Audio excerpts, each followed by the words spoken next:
No, like I consider Marte a friend. Me and Marte don't talk every day. We don't talk every week because I'm a woman and he's a man, and you just don't do Yeah, that.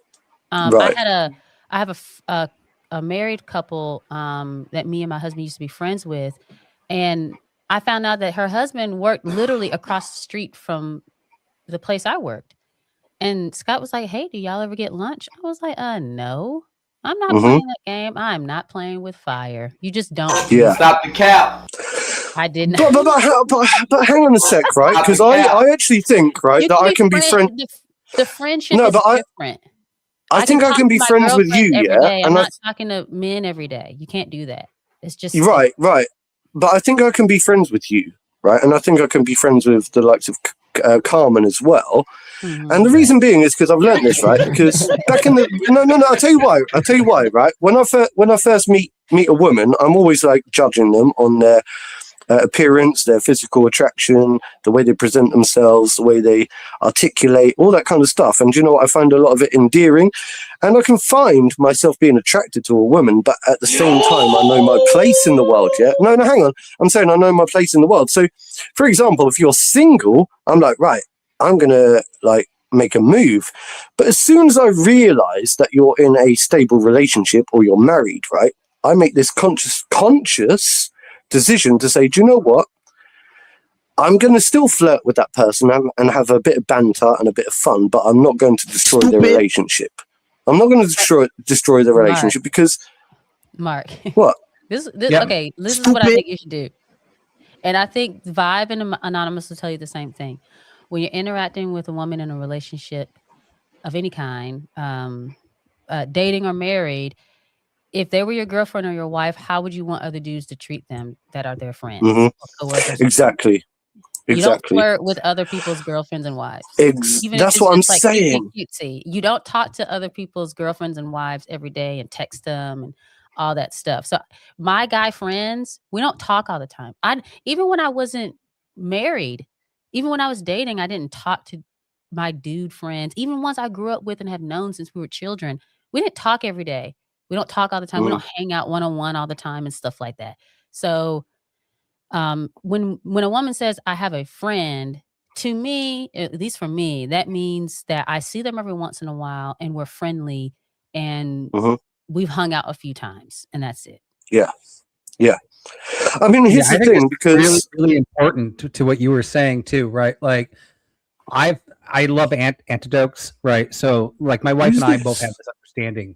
When I go to school, like, and pick up the kids, I've had one of the mothers go, your kid and my kid are best friends. Can we do a play date? And I go, here's my wife's number. I don't say, hey, take my number, we'll set it up. I go, here's my wife's number. And my wife does the same thing. If a husband is picking up their kid and goes, our kids, she goes, here's my husband's number. Now, if the husband and us become friends, I still don't cross that barrier until like we're best friends and like her husband says, hey, my wife's doing this thing. Can you text her? Right? Not until the husband gives me permission to be like, you can openly talk to her. And then I'm not going to like open up that conversation going, hey, now it's open, right? This is something that you do in a relationship.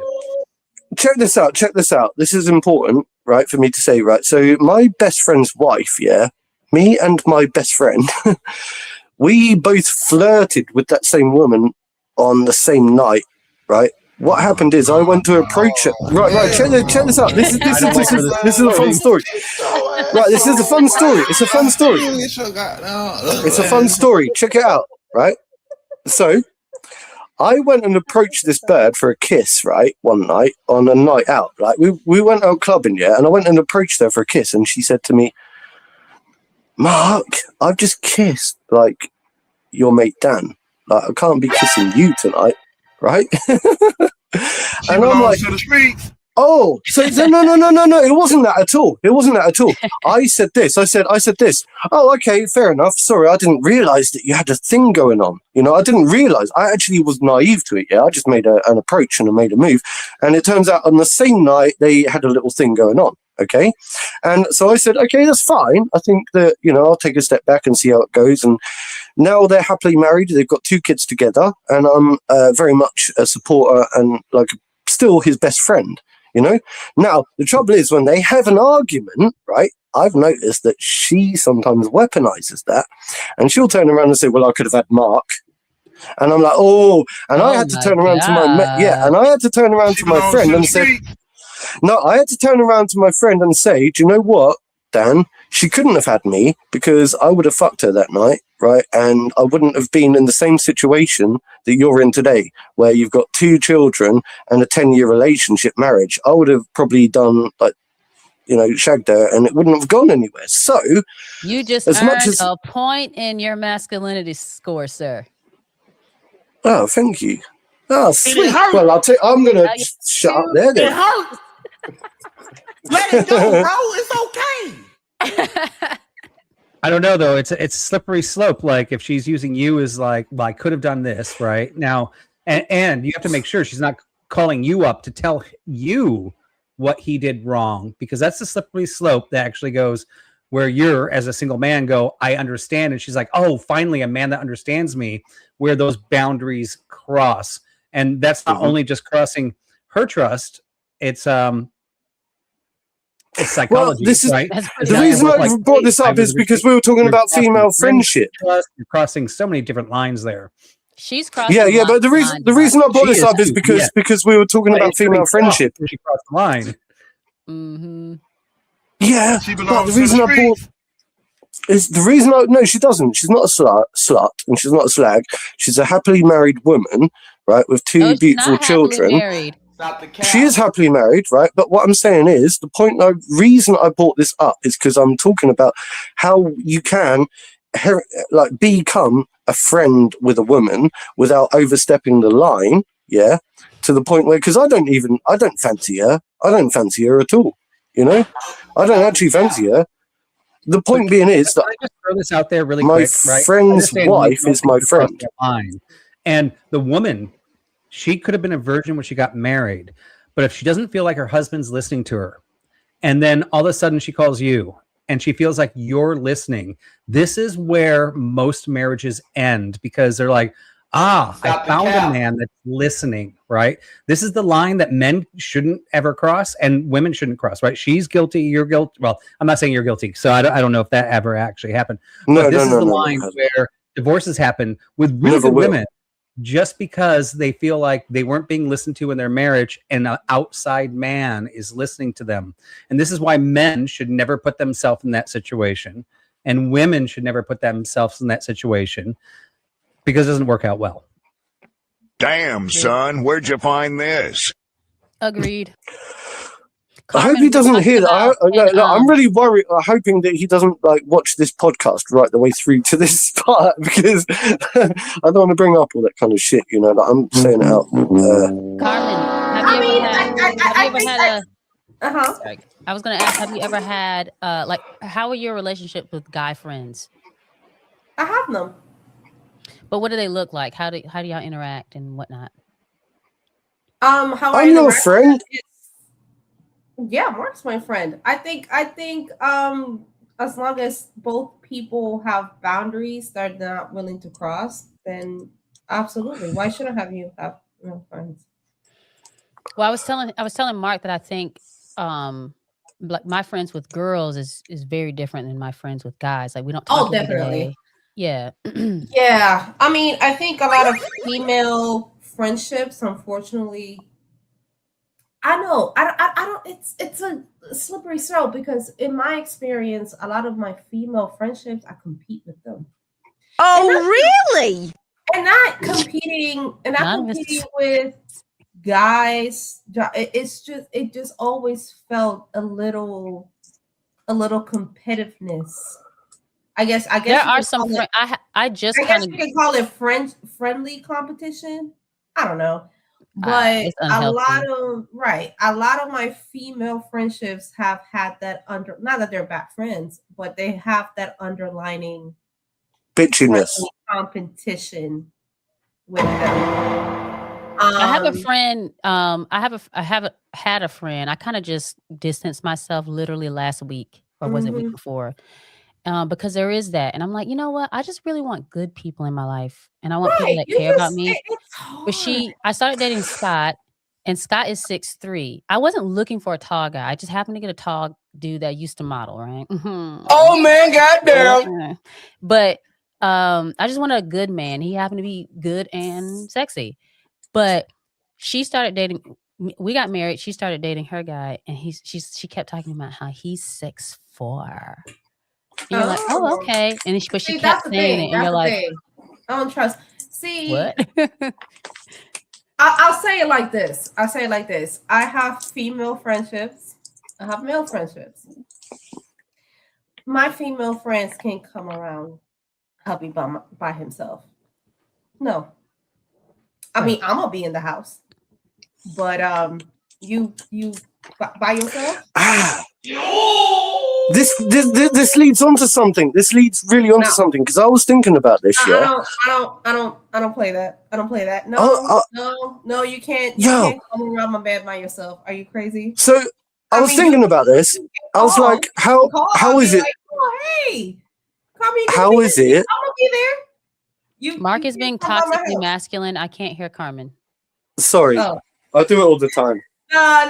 That's what I was gonna say. I'm gonna say it like this: like my female friendship, my male friendships are completely different. But my female friendships can't, like you were saying, Zinga. Yeah, they can't. No. You. I mean, you can come here when I'm here. Yeah. You can't come when I'm not here. Mm-hmm. No, you cannot. From the opposite, just protecting everybody, right? I just don't trust. No. From the opposite end, I think there is certain men that might be around, maybe allowed to be around me, but from my end, no, you can't come here. I don't even trust a lot of my own family members around my damn man. No. Carmen, we need to get you better friends. Okay, so Carmen, I got a question. I think that's just normal around females, to be honest. Okay, so Carmen, I got a question. Chris Rock said it. Chris Rock said, when men think about females, they're like, oh, I want a female like my man's friend. Women don't think like that. Women think, no, I don't want somebody like him. I want him. No, bitch, you cannot come around. No, go away. Fair enough. And if there's going to be too much problems, it's going to be a lot of this. Tiger uppercut. I'm not Latino. I don't play that shit. Right. All right. So vibe. So we have a question that we've been going back and forth over. And the question is, do we choose partners consciously or subconsciously? What you got on that?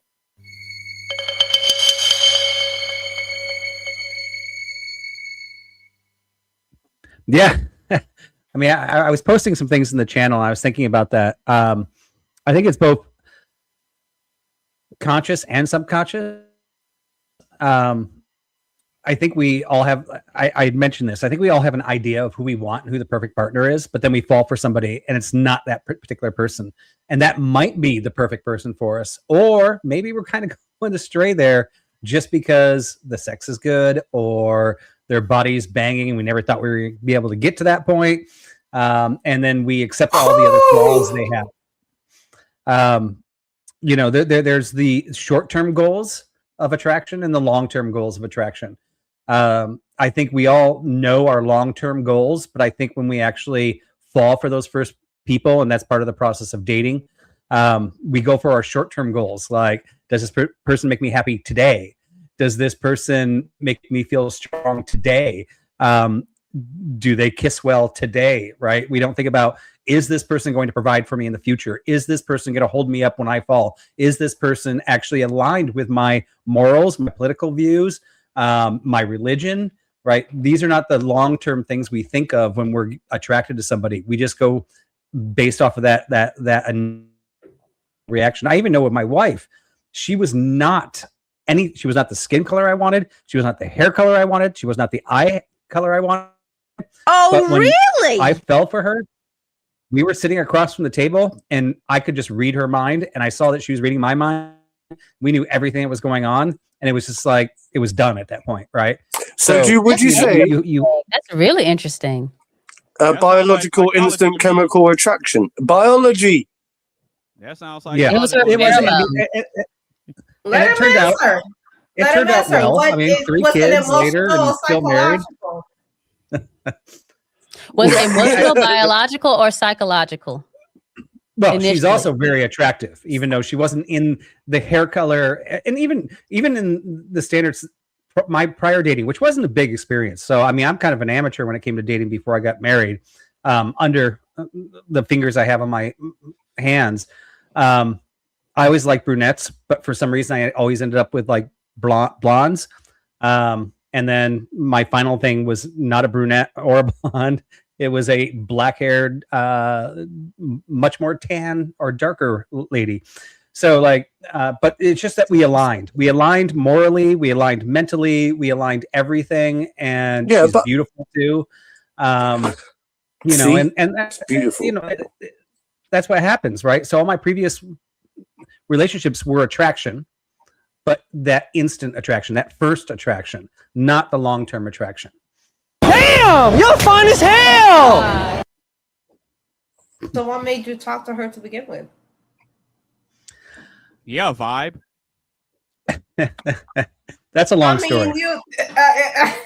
What made you approach her to begin with? Or maybe she approached you. Hell. Yeah, vibe. Talk about it. Yeah. I mean, I don't mean to get so personal. Don't. Yeah, no, I mean, okay. So don't share Get something personal. that you know. I'll try to make Don't it as get too fast as I can, because it Share is kind of a long everything. story. So the Take your quick time, bro. version of it, I was working for a company here in the United States. They said, "You're the smartest guy in this company. We want to open a company in another country. Go to that country. We'll give you whatever resources you want." So I went to that country, and I was supposed to hire and like find an office building and fill 2 floors with 300 employees in like 4 months. I flew my recruiter out from the United States to find a recruiter there. The recruiter hired my now wife. And by the way, I was there for over a year, and she worked under me, and we never actually talked. Like, basically, she came into board meetings, and I was like, "How many people do we have? This, and this." It was an outside instance after that when we were throwing like a work party, and nobody showed up for 2 hours except for her and I, and we just were sitting there and we were chatting a little bit. And then when everybody showed up, that's when all of a sudden the telepathy started happening, where like people were saying things, and I was like, I cannot believe what that person said. I looked at her and I saw her going, "Can you believe what they just said?" But we didn't say anything, right? You could just see it in the eyes. And like the rest of the night, it was just like we were thinking the exact same thing, and we didn't have to say anything. We could just tell from each other's eyes that our brains were on the same chemistry, right? Chemistry, So physical I didn't actually- attraction. That's what I'm saying. I said that earlier. Another like example, biology. Anonymous. Another example, Charles. That sounds Psychology like came pheromones and second. biology. Okay. All But right. I mean, I mean, Pheromones and we had lots biology. of beautiful women working at our company. I didn't actually seek her out or go after her, right? It was this outside scenario. It was in a country that doesn't have HR rules. Thank God for that. Is she a hot blood but, like Thai chick? But subconsciously, were you attracted to her before the I psychology feel like came? subconsciously you can't know. Subconsciously, something drawed to her. But Something subconsciously, drawed you to her. subconsciously you wouldn't know until No, like maybe much two different later. things. Like I saw that she was beautiful the first time when we hired her, but I wasn't like, "Oh, I want to get with that girl." There were other beautiful girls too, just like I see in movies, but I've seen their personalities too in like the public face. I'm like, I would never want to be with them just because they're beautiful. So I don't know if that necessarily is biologically, you're like, "Oh, I'd love to be with a girl with like that if she was like had a personality like this," but her personality sucks. I don't like. I think women are more into men's personalities and their looks second, and men Emotionally, like first. do you think that women are more emotionally attracted to a man, and a man is more physiologically attracted to a woman? What do you think to that? Yeah, I think there's a percentage. And where- also, I'm just to make this percentage up, I'm going to say Mhm. men are more physically attracted to women, and Attracted. 40% more emotionally, and exactly vice versa. And I'm making those numbers up. And by the now, way. when it comes to But I will psychology, say, when it comes to both psychology, sexes- right? Well, let me Quick finish, Mark. question. Yeah. I think with both sexes, when that 40% or that 60% is so much stronger than the looks, that person's looks actually rise. Like they actually, you physically look at them because you're so emotionally attached to them. I think you see them physically more beautiful. And I think that happens for both sexes, to be I honest. said that Yeah. earlier. Yeah, I agree. Right. But then to add a caveat to that then, because that's great, because I agree with that as well. But to add the caveat, what we were discussing earlier was psychology is another thing to add to the thing. Do you think that you added psychology? Where do you add psychology into this mix? Like, did you use psychology first, or was it initial attraction first? And where does psychology come into maintaining and holding down this relationship? And how long have you been together for? 12 years and 3 kids. Oh, wow. And first marriage. Oh Ooh. man, goddamn. Right. Okay. So you've got, go on. Where do you think psychology falls into this? Like, did you do you think you use psychology before, like when you were going out there initially trying to date, or was, like you say, you just caught her eye, like you explained a minute ago? Oh, I didn't use any psychology. There was no psychology involved. It was biology. Do you feel like you use psychology now, though, like to maintain and hold down the relationship? No, I mean, yes. Okay. So I'm going to give psychology a bit. I'm going to give biology a bit. I'm going to give God a bit. I'm going to give responsibility and children a bit. So sometimes there have been points with both of us where we're just like, I'm fed up with you. She's like, I'm fed up with you. And then we're like, but we have the kids. And then we both have to go to God. And then we come back together and we're like, do you remember that time we went through that? Like, if we didn't have God, we wouldn't be together now. And I'm so glad we didn't run like everybody else does and get a divorce, right? Like, we are stronger to get today, better. I'd even say, like, I don't want to throw, I do want to throw this out. Our sex life is even better than it was when we started, right? Like, we're still physically attracted to each other. We're still with each other, but it's not just psychology. It is biology, because I go to the gym. She goes to the gym. We have 3 kids. We're old. I'm 50. I'm turning 54 in like a couple days. You know, and we have God and we have our pastor. Yeah. Like, it's not just psychology. You have to look at everything. Sweet. That's I mean, congratulations, man. I like that. Is she a hot-blooded Latina or a hot-blooded Thai?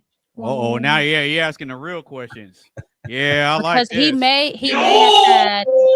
may have a biological We all want to know. position towards dark women. We all want to know.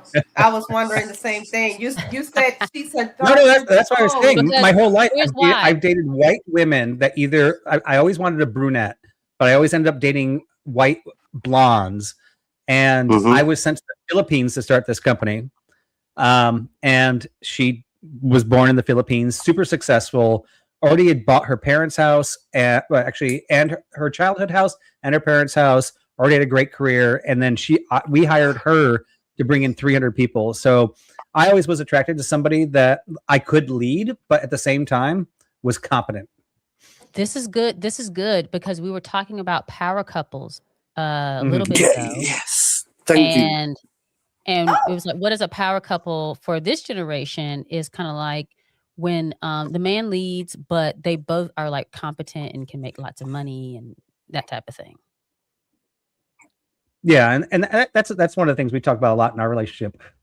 She makes good money, and I know her personality. She won't admit it, but she likes to work and she likes to dominate. But she always tells me, I don't want to have to work. And she wouldn't be with me if she had to work. She's like, if I need to take care of kids, I want that ability. If I need to do these things, I want that ability. I want to make sure if I fall, you're there to lift me up. I want to make sure if somebody breaks in the house, you're going to freaking kill them.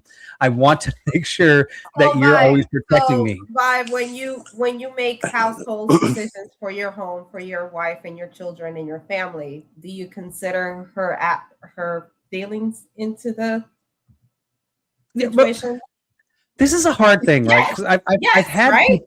Because that's what I said earlier. When Zinga said power couples, I was like, yeah, I think we all want somebody to.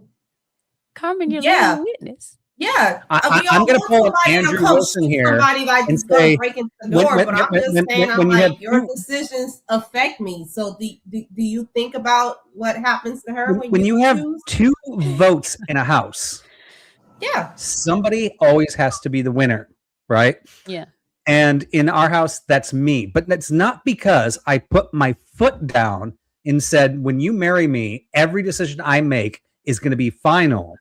It's because when she married me, she said, I trust you and I'm going to come to you with my ideas and I'm going to listen. And by the way, she has said some things where I'm like, oh, I didn't know when you wrap a banana on the top, it actually keeps them longer, right? I thought it was a stupid thing. And I didn't put my foot down and say, you're wrong, right?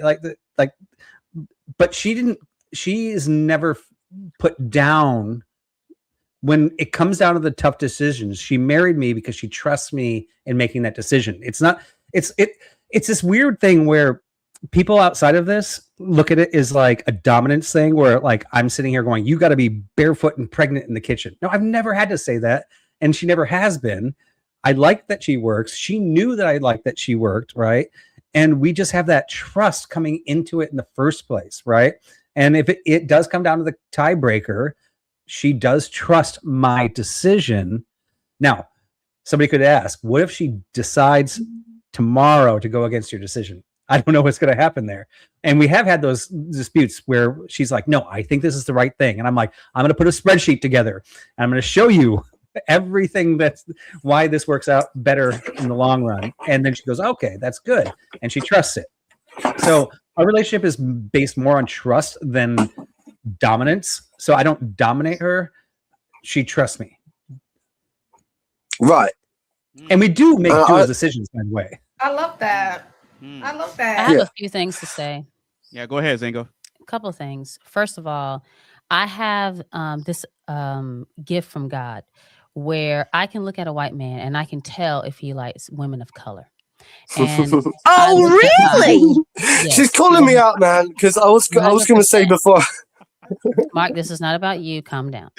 But it is because it feels personal to me because I've realized that I actually do really am massively attracted to women of color. Good for you that your country's being run by a bunch of brown women. So that's good for you. No, but in general, but it's because there's something special. But it's not all black women. Don't get me wrong. There's a certain type of woman of color. Can I finish my? Of course you can. Sorry. Monologue? Sorry. Okay, I can. Again, sorry. I have a gift from God where I can look at a white man, and I can tell if he likes just white girls, colored women, yes, colored women, or if he just likes women. My husband just likes women. I can tell. Vibe, I can see it. You like melanin. You like the melanin. And that's why I asked. I said, I bet that his wife just got some melanin, because sometimes it's the whitest of men that will surprise you. But hear me out. Do you remember earlier I said like you can smell a man in the room? Yeah, right. It's the same. Like there are pheromones. Yeah, that people release, right? And I know, like when, like you can tell when a woman, right? And also, right, I can look at him and tell. I can, but. If me and Vibe were friends back in the day before he was married, and he was like, "Yeah, I'm dating this blonde girl," I'd have been like, "Why? No, but what are you doing?" Hold up. I'm saying that different people, whether they're man or white or black, yeah, man or woman, white or black, yeah, like people release different pheromones, yeah, like different attractive pheromones.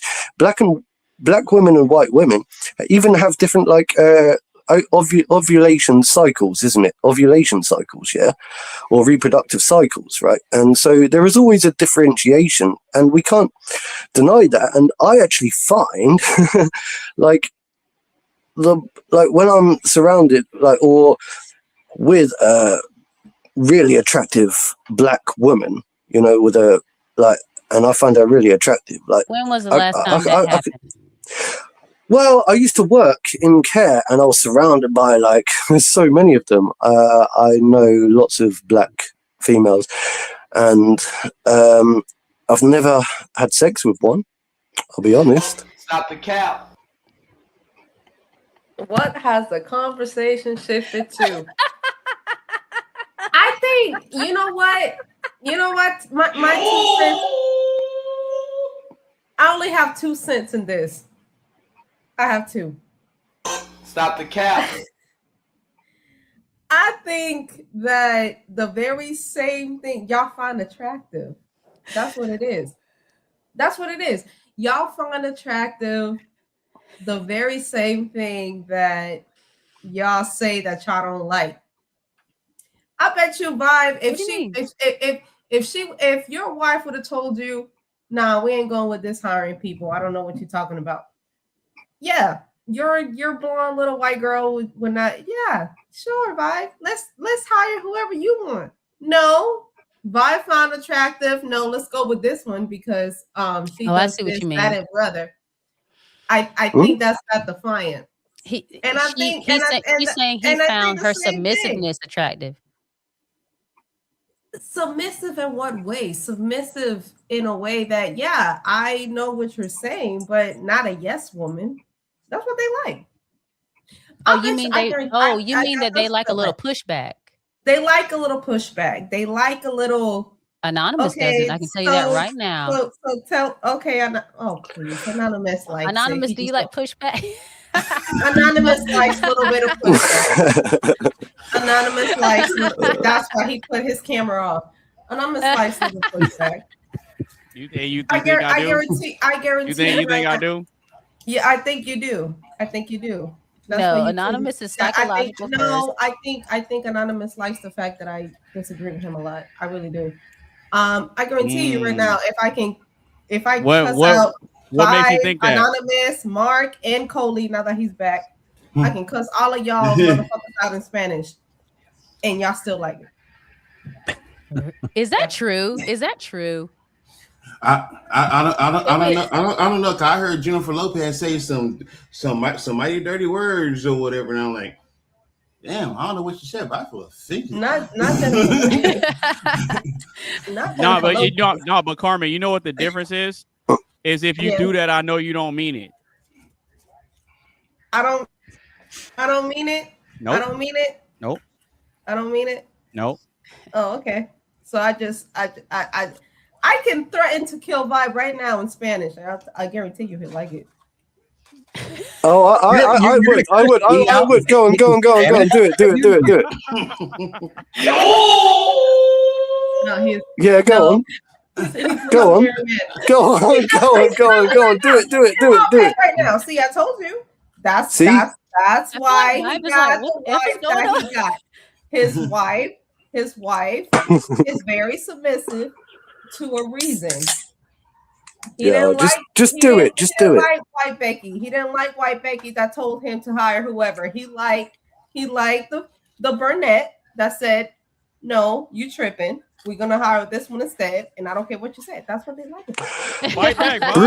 Brunettes are nicer anyway. Blonde people are just.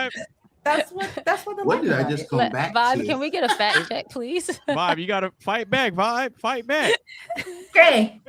So you want me to speak Spanish? Welcome back, Coley. Okay. Appreciate it. Okay, bye. And Zinga, happy New Yo Year. te It's puedo been a decir lo long que tú time. quieras y míralo ahí, rojito como un tomate. ¿Qué es lo que tú quieres hacer? Dime. That just makes me There want you fried go. rice, to be honest. Ooh, There wait a you minute. Yeah, that sounds sexy. go. It was interesting because I was actually on a panel the other day with a bunch of liberals that were like screaming at, or actually it was half women and half liberal men. And they were screaming at me about my Christian like hierarchy, right? and they asked the man asked me, he's like, what gives you the right to like think that you are the final decision maker? And I said, you know what, don't ask me, ask the women what they want from men. And what they all said was basically they never thought they needed a man to make a decision for them. They never wanted a man to make a decision for them, but they found a man that gained their trust, built a relationship. And like one of them, they live in like in Northern California. And like when there's a mudslide, she's like, I know my husband's going to go out there, fix it, take care of me. Like, she's like, I never thought I was going to need that. Right. So all 4 women answer. And then the men come back in, the liberal men come back in trying to like correct their answers. And I literally said, I was like, see, here's the problem with the liberal men. You guys didn't listen to the women. You didn't listen that all you need is to gain their trust, to prove yourself worthy. You have to prove yourself worthy to a woman first before a woman's going to trust you. You can't just go, I like you. Anonymous just turned his head. Now I'm in charge. Anonymous just turned his head. Anonymous was like, what? Can I caveat that? I would say the right woman, because there's some women that you can't gain their trust, or you shouldn't try to, because they're not worthy of you risking your life and laying down your life. Don't marry them. Yeah, don't marry those women. and No, hang on. I'm listening to what Zinga's saying, because she's onto a point here, I think. Go on. No, I was saying expand on that. If I had a son, I hope I do. Pray for me, y'all. I want a son so bad. Damn, Okay, I'll pray for son, you. I'll where'd pray you for you find tonight. this? I have 2 girls, and I'm adding it to my prayer book. Thank you. And anyway, and if I had a son, and I were talking to him about women, Scott is at work, whatever. I would be like, you don't prove yourself to every woman. Every woman doesn't deserve it. She has to deserve it too. Like, she has to deserve you laying your life down, and you have to deserve her following you. That's what I would say. I want to know why Anonymous said Anonymous just stay quiet, and he's Anonymous is nihilistic and black pilled or red pilled or whatever pill. No, Anonymous is doing a very good job, because he's hosting like it's got to be difficult to host like a group of people that like us. But we're talking all about like me.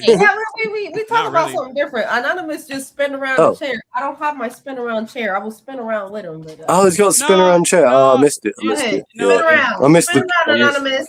Spin around and then say your thoughts. Look, it's just funny. It's just funny because I got so much pushback for what I said earlier. What did you say? I got so much pushback for me saying that the psychology plays into the attraction first, and Vibe's example proved just that. What did he say? You got to get a woman to trust you, and that's up here. But if you're talking about initial attraction, you don't know if the person's crazy, if the person's on pills because they're psychotic. You don't know anything. So if you're talking about initial attraction, it's biology. Is this man strong? Can this woman have children? Am I attracted to them sexually? And then you go on from there. Psychology plays a part later on when you're making conscious decisions about whether or not you stay or whether you want that person in your life. The same page. No. The reason how do you use psychology when you're in the first 10, 15, 20, let's say I'll give you 3 hours. The first 3 hours of meeting a person, how do you use psychology to know if you're attracted? Because you're trying to figure them out.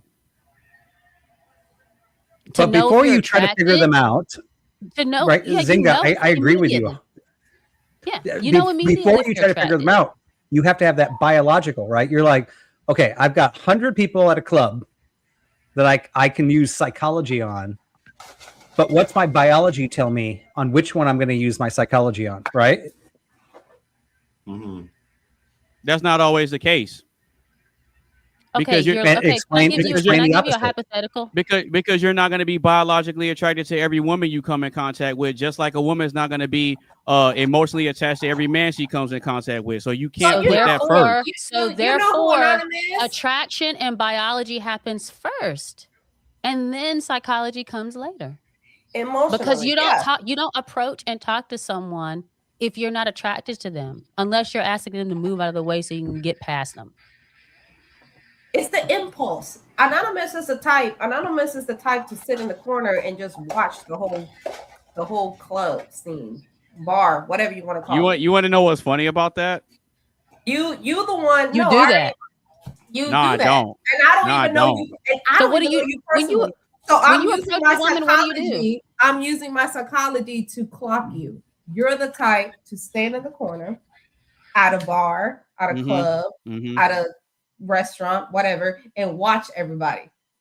That's Can I who you- ask you a question, That's who you Anonymous? are. Yeah, go ahead. Go That's who ahead. you are. I'll put you. There's a hot new like rooftop bar in your city, and you go to it, Okay. and you're like, I'm here specifically to talk to a girl and meet a woman. All right, let's get it. How do you pick the woman if you're not doing what Carmen just said, and if you're not doing what Vibe and I are saying? How do you pick? The psychology. No, I'll go based on who I think would be easiest to talk to. He goes for the wounded fawn. So he does do Yeah. psychology first. He's like, which He one of goes for these the fat girls chick in are the corner. psychologically, emotionally vulnerable The that I fat can take chick in advantage the of? corner that's eating chicken wings because nobody else is around her. She looks easy to talk to. Here you go. Exactly. That's not always. No, that's not always true. That's who Okay. you go for? The low hanging fruit. No, but Mhm. you notice I didn't mention anything about looks though. Y'all, I- y'all Well, that would be brought, y'all biology. brought, y'all brought looks into it. Okay, well, okay, sorry. Explain. No, because think about this. And I know that the way I think and how I process things may not be reflective of all the guys on the panel, but the way I look at it is like this. I have experience with different types of women, right? And so you learn over time to not focus so much on what they look like. Because a lot of times what ends up happening, and the Bible proves this too. The Bible also tells us guys not to always prioritize looks because you never know what's inside of a person, right? So what determines whether you keep a person or stay with them is not the physical attraction, it's what's after that. So in a sense, you kind of have to program yourself out of certain things. Now, I'm not disagreeing with you guys when you say you look at somebody and then there tends to be a spark there. That does happen. But at the same time, it doesn't happen with every woman you see. You see what I'm saying? So with that being said, you don't prioritize physical looks with every woman you come in contact with. Hit the cap. What's your You little don't. cap button? Hit You the don't. cap. Hit the cap button, Anonymous. You Oh, you mean this one? Cap. Yeah. Hit the cap. No, I'm talking about the other one. Oh, this Hit the one? cap. Stop the cap. Yeah. Or, stop or the I cap. got Hit the or I cap got this. I got this one too. You lie! You lie! Lies! Lies! When will the lies end? Yeah, I got that one Yeah, too. you lie. You No, lie. but Let me You let lie. me push You back want to know because Go why? ahead, You go want to ahead. know why I know that you're lying? Because in a room full of Lauryn Hills, you will always go for the Mega D Stallions. That's all it is. Nope. That's what you lie. possibly. You But lie. I'll push back because the physical attraction, according to the Bible, is not bad. There's a whole book called Songs of Solomon where he describes this woman's titties like deer. Damn, you're fine as hell. Look! You made Vibe Did she uncomfortable. just say He just no, You made it Vibe is. Go read Songs of Oh my Solomon. gosh. Also, he talks about in between her legs and how they feel and all that stuff.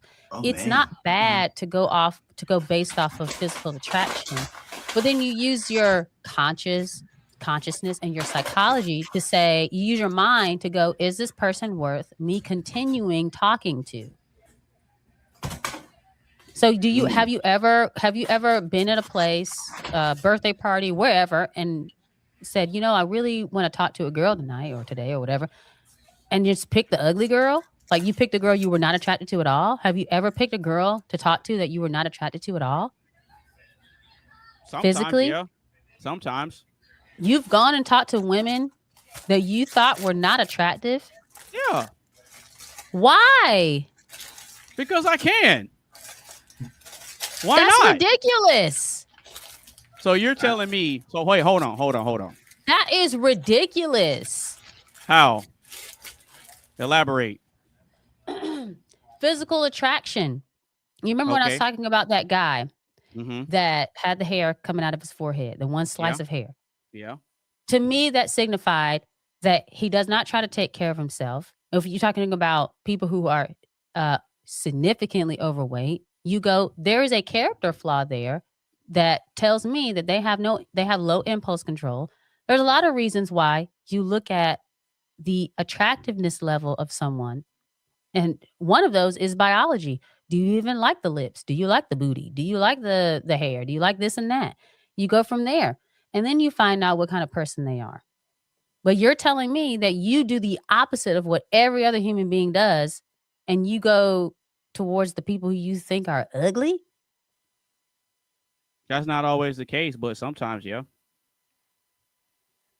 What makes you go towards the ugly woman? Well, what I said earlier is you scan people and you gauge who you think would be easiest to talk to.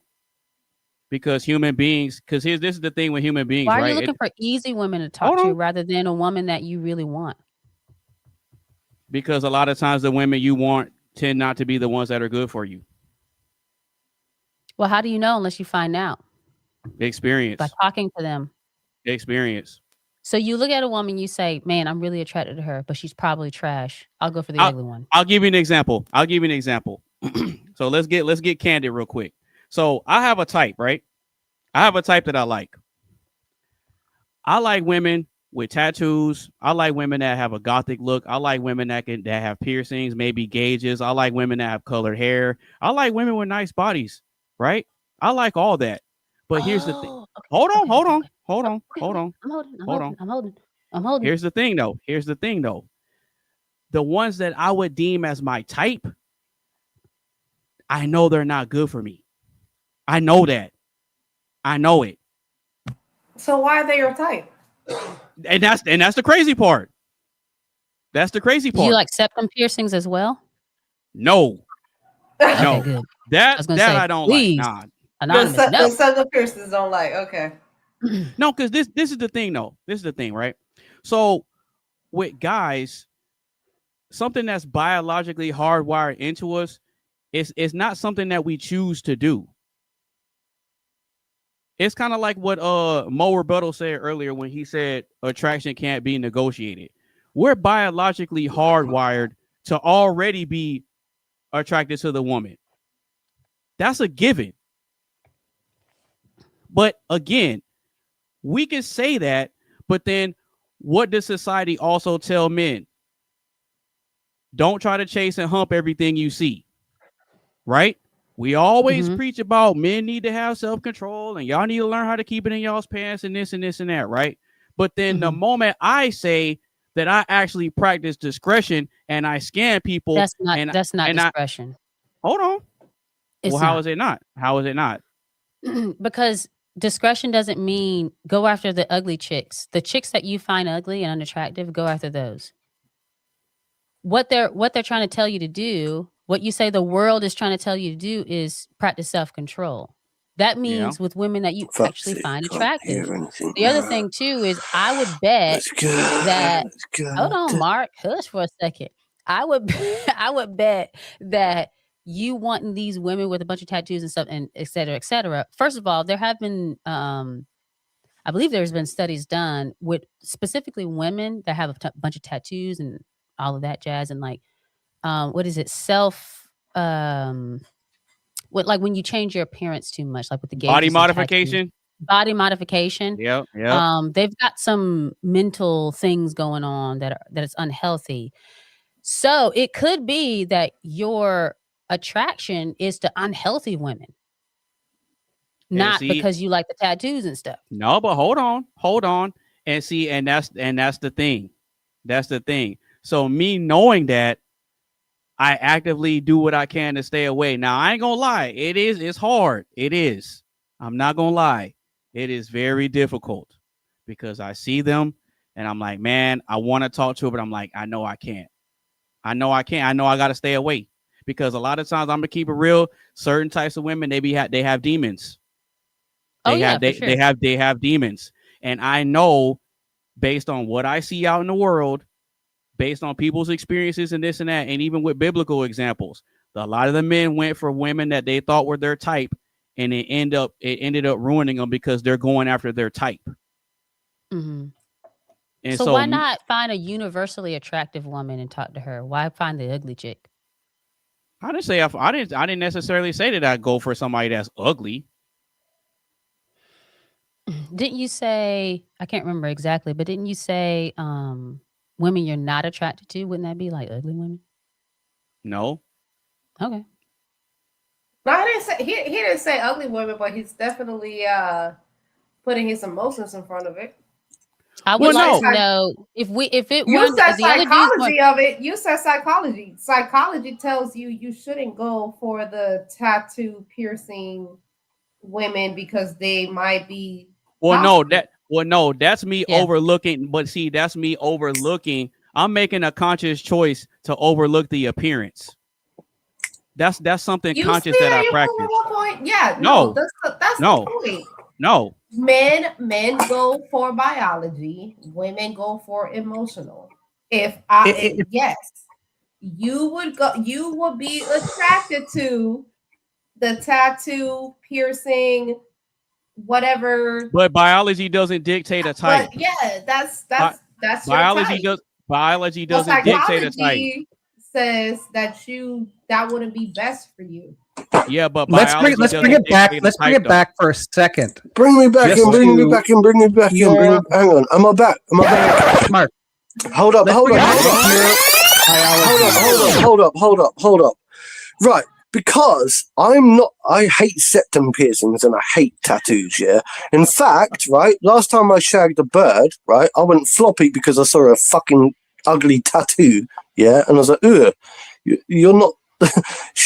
She made me floppy, okay? Because she uglified herself. That's why you should let me finish first, because what I was going to do is actually back this up to biology and pure biology, right? We've got women that you're attracted to, women that you're not attracted to, and let's just say tattoos don't exist, body piercings don't exist, none of that stuff exists, right? Okay, so they're either attractive to you or they're not. Pure biology, not piercings, not tattoos, any of that stuff. Right now, there can be psychology between, tattoos and all that stuff, right? That's actually kind of not biology. That's actually psychology because they do that.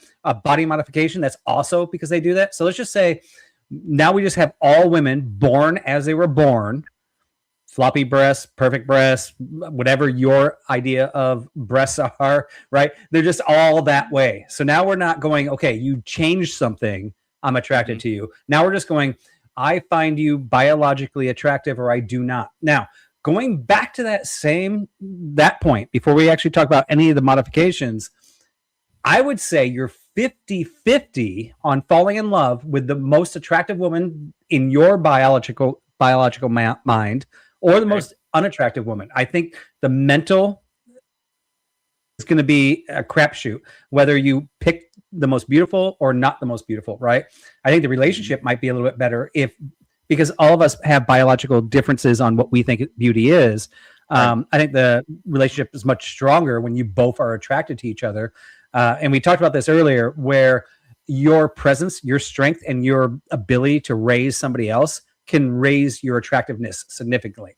Now, if we actually go breast augmentations, piercings, things like that, that I think goes outside of biology. I think it starts going into psychology. No, and you're right.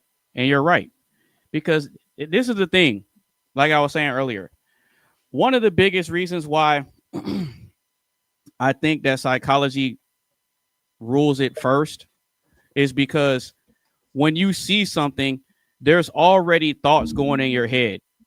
Like there's already plays and mental things going on in your head before you even make the approach.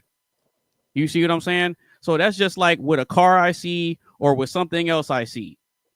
I could see something and like it, but not approach it. So just because I don't approach something, doesn't mean that there isn't something psychological, because in my head, I'm like, nah, I don't really want to do that. Yeah, I'm biologically attracted to women, but just because I see her doesn't mean I'm automatically attracted to her. Well, I'm not talking about women, you being like men, women. I'm not talking about that. I'm talking about you see a particular woman with a particular set of features or whatever, height, hip measurements, bust, and all that stuff, and you're attracted to that. And that's what makes you go, should I talk to this woman or not? Should I talk to this man or not? It's those biological features first. I could throw a little bit back, even though I agree with you, Zinga, that like men like often are attracted to women that play video games, or attractive women, very attractive women that wear a hat backwards and love watching football. Now, these are not necessarily, or maybe unattractive, it doesn't matter. They're just like, oh my God, this girl likes like playing video games like me. This is a psychological feature that they're attracted to. She likes watching football. I actually kind of also, though, would go back to say this is more of the psychology attraction, like tattoos and piercings. And most women that are watching football, and I'm not a woman, but this is my gut feeling, they're doing it because they feel like they attract more men. They feel like, hey, if I like football, I'm going to attract more men because men like football. Or if I play video games, I'm going to attract more men because I play video games, not because they actually like video games or like watching football. But it comes back to ground zero, doesn't it? Back to square one. It comes back to what we were initially saying. Hey, Mark, this isn't my fault. Doesn't it? This isn't my fault. I was chilling. It's fine, bro. It's interesting. It's interesting. I disconnected. My battery died. Sorry about that. And also, I've ate a little bit of humble pie because Zinga put me in my place a little bit earlier, and so do you, because I know that I talk too much, and I don't mean to interrupt so much. No. You do interrupt a lot. But I was joking as well. But it's true. It's true. There's a truth behind it. I know myself. Okay, I know I interrupt too much, so I'll try to stop. Like you just talking over people. Carmen, so it's fine.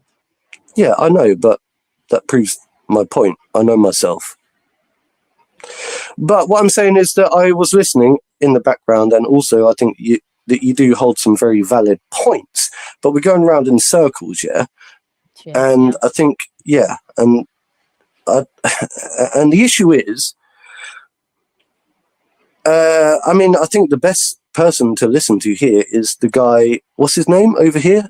I'm very sorry, but we haven't actually been formally introduced. Oh, so, Vibe, he left. Vibe. Well, there we go then. So we hadn't even been formally introduced. And so I'm probably going to have to log off in a minute. But one thing I did want to say. Why you always end up with the person that's not your type? What is that? What? Can I ask that? No, what do you mean? What do you mean? You end up with the person that's not your type. Y'all do. Y'all always Who? end Y'all up who? with the Who's person. y'all? Vibe just said like that's not the type, that his wife is not his type. No, it is his type. It is his type. He fell in love with her. Hold on, one mic. Go ahead, His type was not what he looks for. He said he liked brunettes. The opposite. She's got figure out what y'all want. black hair. Do y'all like the? Do you figure out what y'all want? I don't Well, think women men do know the what they same want. thing, Carmen, to be fair. Do we? Women do the same thing. Yeah, like they'll be like, I start dating this guy. He's not really my type. And then you see him the next month and they're like, oh my God, he's the best thing ever. Because he's got all these other qualities that they really like. Because my thing is he's bald. My thing is a lot of men like things, and that mislead women into being things that they don't really want.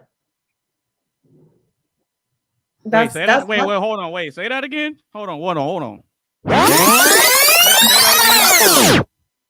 I said a lot of men like things in women, and that leads them to mislead women into things that they don't really like. Y'all don't like the natural hair, natural girls, y'all don't like it. Anonymous just We- said it. Y'all don't like it. It depends. We just had this conversation earlier. It depends. It depends. It depends. It And depends. It depends. Vibe just proved it, and Anonymous just put on top of it. You know what it is, Vibe Carmen? just proved that he was into blonde girls and then his wife is just complete. Anonymous. Well, he hold thought she was he thought she was beautiful girls though. with He did. tattoos. He did think he was beautiful. Anonymous just said you like chicks with tattoos and piercings, but you don't He should avoid want those. to women. marry them. So it's like, well, He's doing the right thing. you mislead women. No, I'm not. Y'all No, he doesn't talk to mislead women. them. No, I'm not. Anonymous doesn't talk How? to those women. He said. How is Look, that? okay, Carmen, hear me out. Okay, hear me out. This is how guys are. All right. We put women into two categories when we see you. We can automatically slot you and say, this is a woman that I would have fun with versus a woman that I could commit to. I didn't make us like that. That's just what it is. There's nothing How I do you can know the difference? I'm talking to them. Oh, okay. You gotta talk to them and figure out how they think and stuff. My father Carmen. actually, I would agree with Anonymous on that. My father said that about my mom. He knew that she was a woman that hadn't been ran through. He knew she was a virgin when he met her. And he said, like, I'm going to be with Carmen's this onto a woman because point. he just knew. Men know. Sorry. They can smell it. Wait, one more thing, Mark. I had another guy I was friends with because we were in the same class in college. And he met a friend of mine who was a little bit younger, and she wanted to check out the campus. And she went to the bathroom or something, and he said, no, sorry, I went ahead. He said, I can tell you're a virgin and she's not. And I said, because we weren't talking about dating. Smell her in the air? We weren't talking about dating, Carmen. We weren't talking about anything like that. We were just talking about whatever, like different life things that had nothing to do with dating, sex, marriage, nothing. And he said, I said, how do you know that? He said, you can smell it. I was like, I love you, Zinga. I know what you're doing. I know exactly what you're doing right now. Carmen. I know exactly what you're doing. I'm not making it up. It's a true story. Carmen. Sure. Carmen. I can smell bullshit when I smell it. You said you can But- smell bullets in a room. Stop the cap. You can smell balls. Mark, you can No, smell no, balls no. in a room, but a man can't tell if a woman has been there, done that, or not. No. I think you can actually. I think that what I'm saying is like you can tell when someone is ovulating, can't you? Like a woman, you can tell. You can tell when it's their time in the month. Yeah. Her skin is Like right, I think it takes a very in tune man to know when you can tell a woman is on her time of the month. Yeah. If you're a naive man and you're an idiot and you ain't got a clue, then What you saying? right, I'm just saying. He's like Vin Diesel in that movie where he could smell that the little girl had her first period. Well, you can smell good vibes and you can smell bad vibes, right? I'm just saying. It sounds Period like is not y'all- vibes. Mark. It is vibes. It is vibes because chemistries happen. Yeah, there is a chemical heat. That's what it sounds. There like. is You know what? right. You can do your research. You can do your research on it. Hold You on, can Mike, do as Mike. much research on it as you like. Wait, hold on, Mark. Charles will know what I'm talking about. Hold I on, know one he mic, will know one what I'm mic. talking about. I know, I get it, but you got to do one mic. You got to do one What's mic. that Snoop Dogg album? Because that's what it sounds. That's exactly what it sounds like. It sounds Doggy like Style? y'all smell when women are in heat. But you know the Snoop Dogg album where he said "man or dogs" and he literally it was like I gotta find out. Whatever. Well, if you can find it, then send that to me because I'll be interested to see if it Mark, correlates I will with what I'm study saying. that. That's Study what I'm that talking Snoop Dogg about. album. It's literally the cover of the album. It's dogs, like men are dogs, and they can smell when bitches. Yeah, dog. in heat. You're probably talking about that Doggy Style album. Yes. Right. that's Okay. Mark. So fine, but that's a way of Mark, are you a depicting dog? it through music in an album Mark, cover. are you What a I'm saying, dog? Are you a dog? kinda. Yeah. I knew it. Yeah. I knew it. Yeah. All of Stop the y'all. cap. I knew it. Hey, Mark. Look, see, Mark, this is what you got. See, this like when women start doing stuff like this, when they say Oh, I'm things enjoying it. Wait, That's hold on, why hold I'm on. here. Why do you think I came back? Look. When Yeah, they go say on. things like this that are meant to be insults, what you have Yeah. to do is you flip the script on them and you embrace it. No, I don't need to. I don't He need did. to. He said, yeah. You just gotta embrace it. I don't need to, bro. I don't need to. It's fun. I take it on the chin. That's why I'm still here, and everyone else there has you fucked go. off There and you gone Mark home. said, woof, woof. Yeah, for real. What are you saying? Oh, I Nah, love it. No, I'm here. I'm nah, just here for the banter. I'm here for the banter. Seriously. not gonna lie. I appreciate the honesty, but This still, is what I'm talking about. Doggy dog world. There you go. It's right there. All right, You Mr. see it? Coley. Mr. Coley, See it right do there? we choose partners consciously or subconsciously, sir? both. And the Pick reason, one. Which one leads? and the reason I say that because some people actually choose their partners consciously, like myself, and then there's people who actually choose their partners subconsciously, like me. I ain't gonna sit here and lie. And for myself, I know exactly. Excuse me. I know exactly what type that I want. Who you know who I'm looking for, all this, that, and the third, blah blah blah blah, and it's basically come from the past experiences of relationships that I had in the past that that I've been through that has not been compatible. The ones I thought, hey, they are the one because they've been treating me like this, that, and the third or whatever. Because like I really don't ask for much. I don't I ask for a person to be positive, supportive, not be about that drama, but watch it with me like Maury or whatever. But some way, somehow there's always that hidden agenda that I don't know about, but I end up finding out either through a third party or I end up finding out myself because of the fact that they're proving to me that I can't trust them. You feel me? Mm-hmm. So all right, so real quick, Zinga's husband comes in the chat and says, when men find demonic women attractive, it's because their personal demons are trying to acquaint them. I kind of disagree with that. And the reason I disagree with that is because there are women out there that operate under a Jezebel spirit, and you have women out there that'll operate under the spirit of a succubus. And those type of women, they look for good, pure-hearted people to try and corrupt them. And see, with me knowing that, I make conscious decisions where I can look and admire from a distance. But no, this is real. This is being for real. This is being for real. I can admire what they look like from a distance, but I know what certain types of women come with. If that makes sense. Like I know that if I deal with this type of woman, what it could possibly lead to. It may not be a 100% guarantee, but I'm being mindful of the types of interactions that I have with different types of women because of that. So with us being Christians and practicing certain beliefs, it's like we have to make conscious efforts to protect ourselves, not just mentally and emotionally and all that, but we got to protect ourselves spiritually too. So, and psychologically and all that. So there's a lot of factors that go into just being attracted to somebody. So if I'm taking the time to understand, okay, yeah, I see something that I like that I could possibly see myself with, but then I'm like, nah, that's not going to be good. Wow, that was profound, man. What you just said was profound. It's true. I wish I had one of the buttons to press. Oh, you mean like this? Yeah.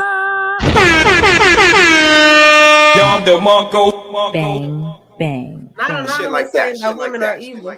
Well, he's talking. Yeah, well, but I did it on his. I asked him to do it, so he deserved it. He deserved that. That was quite profound, though. It was interesting. Not Charles saying that women are evil. Low key. No, hold on. No, Wait wait a a minute. minute. Some women. Low Hold on, key. wait. Low key. Wait a That's minute. what he said. No. The women he likes. No. Oh, you're right. You're right, Zinga. The women that you like are the devil. I was repeating and reading the contribution to the platform. I was reading the contribution from Mr. Scott Harris, the Honorable Scott Harris, when he said, "When men find demonic women attractive." Yeah. Oh, damn. I think it's disgusting. Like Bonnie Blue. Do you remember we brought Bonnie Blue into the conversation last time? Like, I find her demonic. Like, there are certain people like that. The OnlyFans people going out there, like, going, there's something about it, like toxic feminine, like this toxic female push and drive for sexual. Yeah, but here's the thing. No, you're right. You're right, Mark. But you look at her from face value, she's really attractive. No, I don't even think she is. But see, personally, I mean, kind of. She's blonde, and I look at her and think, bleh. I find. Well, I'm saying in a general sense. I'm not saying all men are going to find her attractive because everybody has their preferences. See, that's the thing. Even if we bring religion into it, mm-hmm. the devil doesn't have his power without God. So in that situation, these women wouldn't be on OnlyFans if they wouldn't have clients to appeal. Supply and demand. Yeah, but just because someone is asking for it doesn't mean you have to give it to them. And that even comes, that's what I just said. I'm like, yeah, the devil gains his power from God. Well, okay, I can make the same argument and say that your kids gain their power from you. Yeah, but then you can also make the same argument that every bad thing that happens in the world is just like, it just comes from God, yeah? But we still have an obligation as human beings to ensure that we can, like, I don't know, relieve suffering or alleviate suffering. So we can't just allow people to go out and do anything they like, because that means that, it's a free-for-all, isn't it? Well, yeah, that's like a completely different topic. That's no, it's not a different topic because the point being is, it's not a different topic. Yeah, it is. You can't argue. No, you can't argue. No, you can't argue. You're getting into like morality and exactly. And different things. Right. We're talking about consciously or unconsciously. Right. But I'm saying that you can't bring that godlike argument into things when, at the end of the day, like, there still has to be because I'm arguing the case anyway with morality. Well, the reason that I was bringing like the mental aspect, the emotional aspect, psychological, the reason I was bringing all those different aspects into it is because all of those factors tie into us making decisions when it comes to us dating and mating. That's why I brought all that up. So I was using all that to tie into why I make a conscious effort to stay away from certain types of women. That's why. Okay. That's why. Mm-hmm. Yeah, go ahead, Zinga. I was just asking Carmen if I could have some.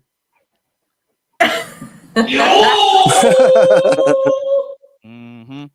Okay. I made pasta tonight, so that's why. Right. All right, so we're gonna go ahead and move on with the show. We got one more question left, and then we're gonna get up out of here. So if you're just now tuning in, make sure you give the stream a like, share with a couple of your friends, make sure you follow everybody on all their social media sites. And if you want to join in on the conversation, the link is pinned to the top of the chat. So with that being said, we are going to move into the very last question. And the very last question is this: what makes someone instantly attractive without physical looks? I'll read it one more time. What makes someone instantly attractive without physical looks?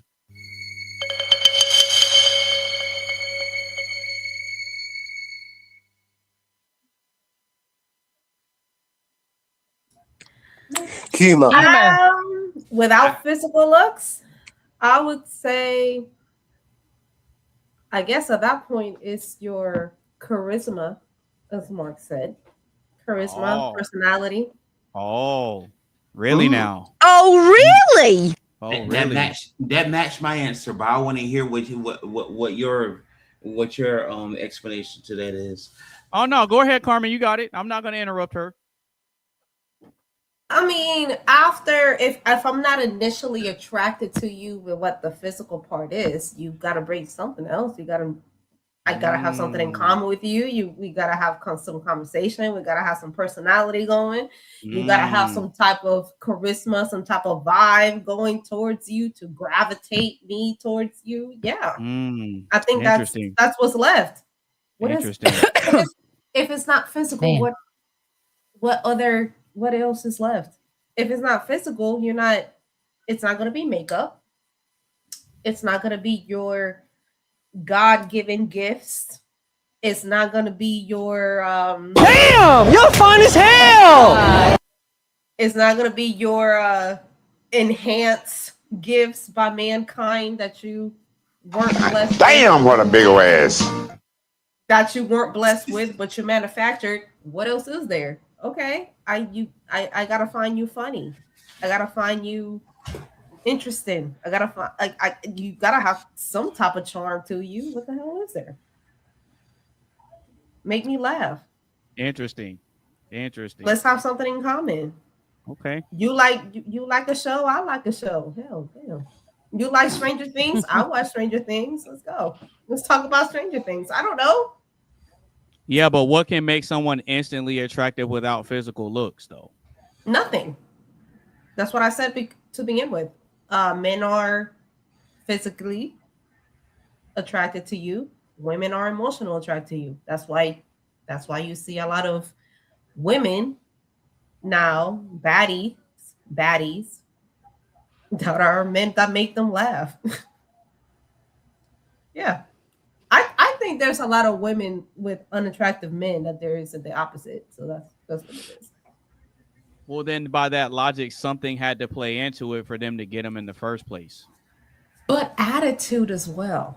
Because men weren't weren't created to be the beautiful gender. Women are. Yes, but even with women, there's an aura. There's an attitude about you that attracts a certain type of female. Of course we want you. There's an attitude. I don't think we talked about attitude. There is. Okay. There's a vibe. There's a vibe that you lose. Mark touched on it. Mark said charisma. Yeah. Okay. Yeah. Okay. All right. That sounds good. That sounds good. I'll take that. Coley, what makes someone instantly attractive without physical looks?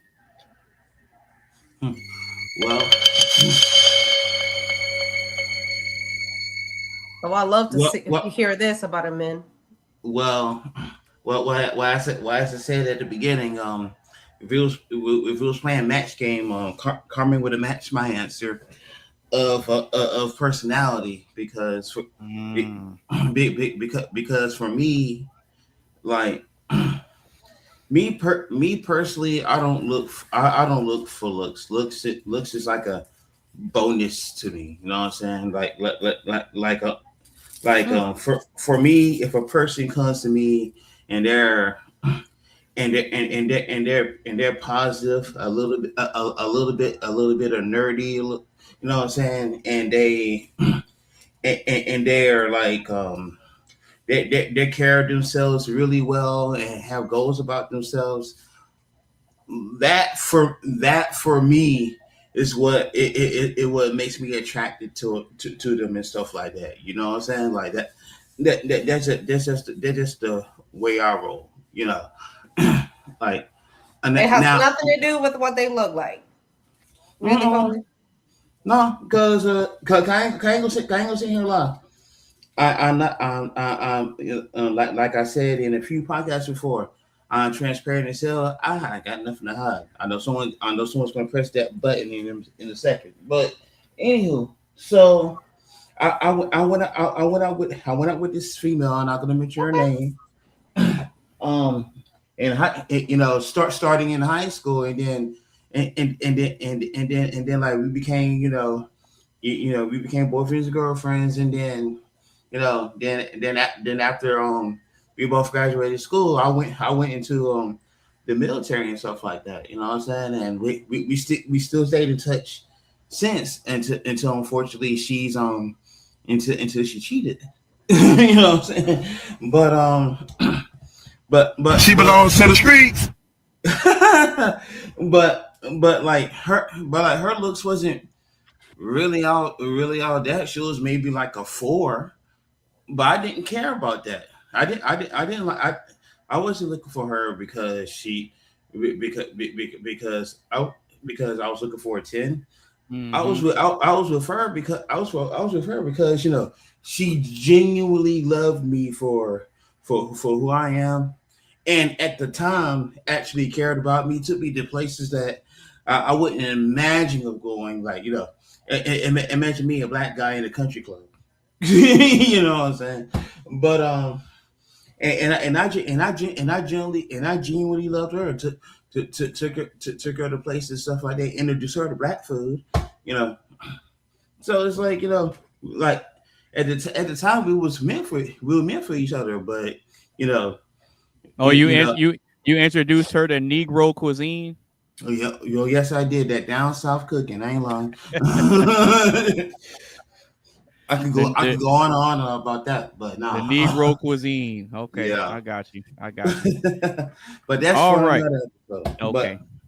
But yeah, like somebody in the comments, by the way, before we go on, had a strong second place answer, and that was power. Scott Harris said that. Oh, look, Zinga's husband is on fire tonight. Shout out to Hefe Scott. Hefe, where are you at? Scott Harris, come on. Yeah, Hefe, Say something. come on. Yeah, come on up, man. Yeah, that's what I'm saying. Like you've been on, like I know I've been out most of the podcast, but I What you mean by power? I'm like, wow. I need some more clarification, Zinga.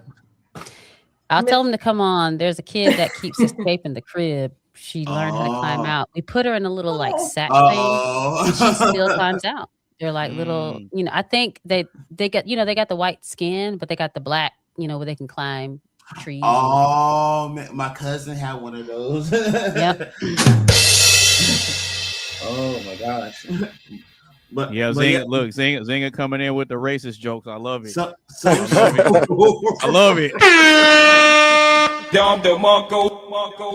Some sort of power, like it. I don't know. Like I haven't witnessed that. Other than me watching certain drama TV shows where like if a person has this sense of power where they can. Where they can control shit, right? If it's their own business, or whether they can control people. I know a few. Or like they're invincible. No one can't fuck with them or some shit. No, I know a few. It don't even gotta do. I know a few. I live in Atlanta.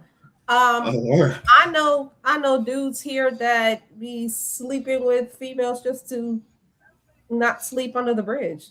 They're called homosexuals. Do we not know what homosexuals are? Oh, okay, we don't know what homosexuals are. Hey, city boys, we up. City boys, we up. No, they're just men that like desperate men that will just put themselves out and do anything. I don't even think they're homosexuals. I think a lot of people do this because they're just like perverts, like pervs, and do like things for money and like weird they don't stuff. even have to not have a home. I know a few actually that I used to work with. I know a few that I used to work with that would mess with the fat chick at the crib because she paid his bills. Like, what are you talking about? Though, of course, power plays a power on it. My point is, there's a lot of men out here that are willing to forego the physical part. Just so they can gain something from it, whether that's a bed to sleep on, whether that's the next pair of Jordans. Damn. You're talking. Wait a minute. We just saw a whole damn movement about. We just saw a whole damn movement about the young dude that was willing to smash the old fat chick for a PS5. Like, what are y'all talking about? Y'all sell yourselves all the fine. Wait a minute. I bet you. You know what? I bet you right now. Coley or Anonymous, some old broad get on the comments, and if they promise you the next PS5, the next game, the next microphone, the next whatever computer, y'all will hop on it. Come on now, that ain't even bullshit. That's horseshit. Complete. Whoa. Oh, my God. We got to swap. Y'all Wait a minute, y'all. Hold on. Y'all will hop all over it. Gird your Y'all will loins. hop all over it. Coley, you say you like games, right? Yeah, Watch some old broad get on the comments say, "Hey, Coley, I'll buy you the next." I don't know what the fuck. Hold on. Grand Theft Auto. I don't know what you play. Grand Theft Auto, the next game.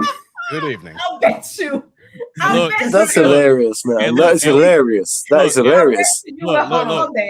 And watch. What Charles be like, "Hey, yo, Charles." And you know what? Did y'all notice that Charles didn't discriminate against age? That means he's willing to fuck old bitches.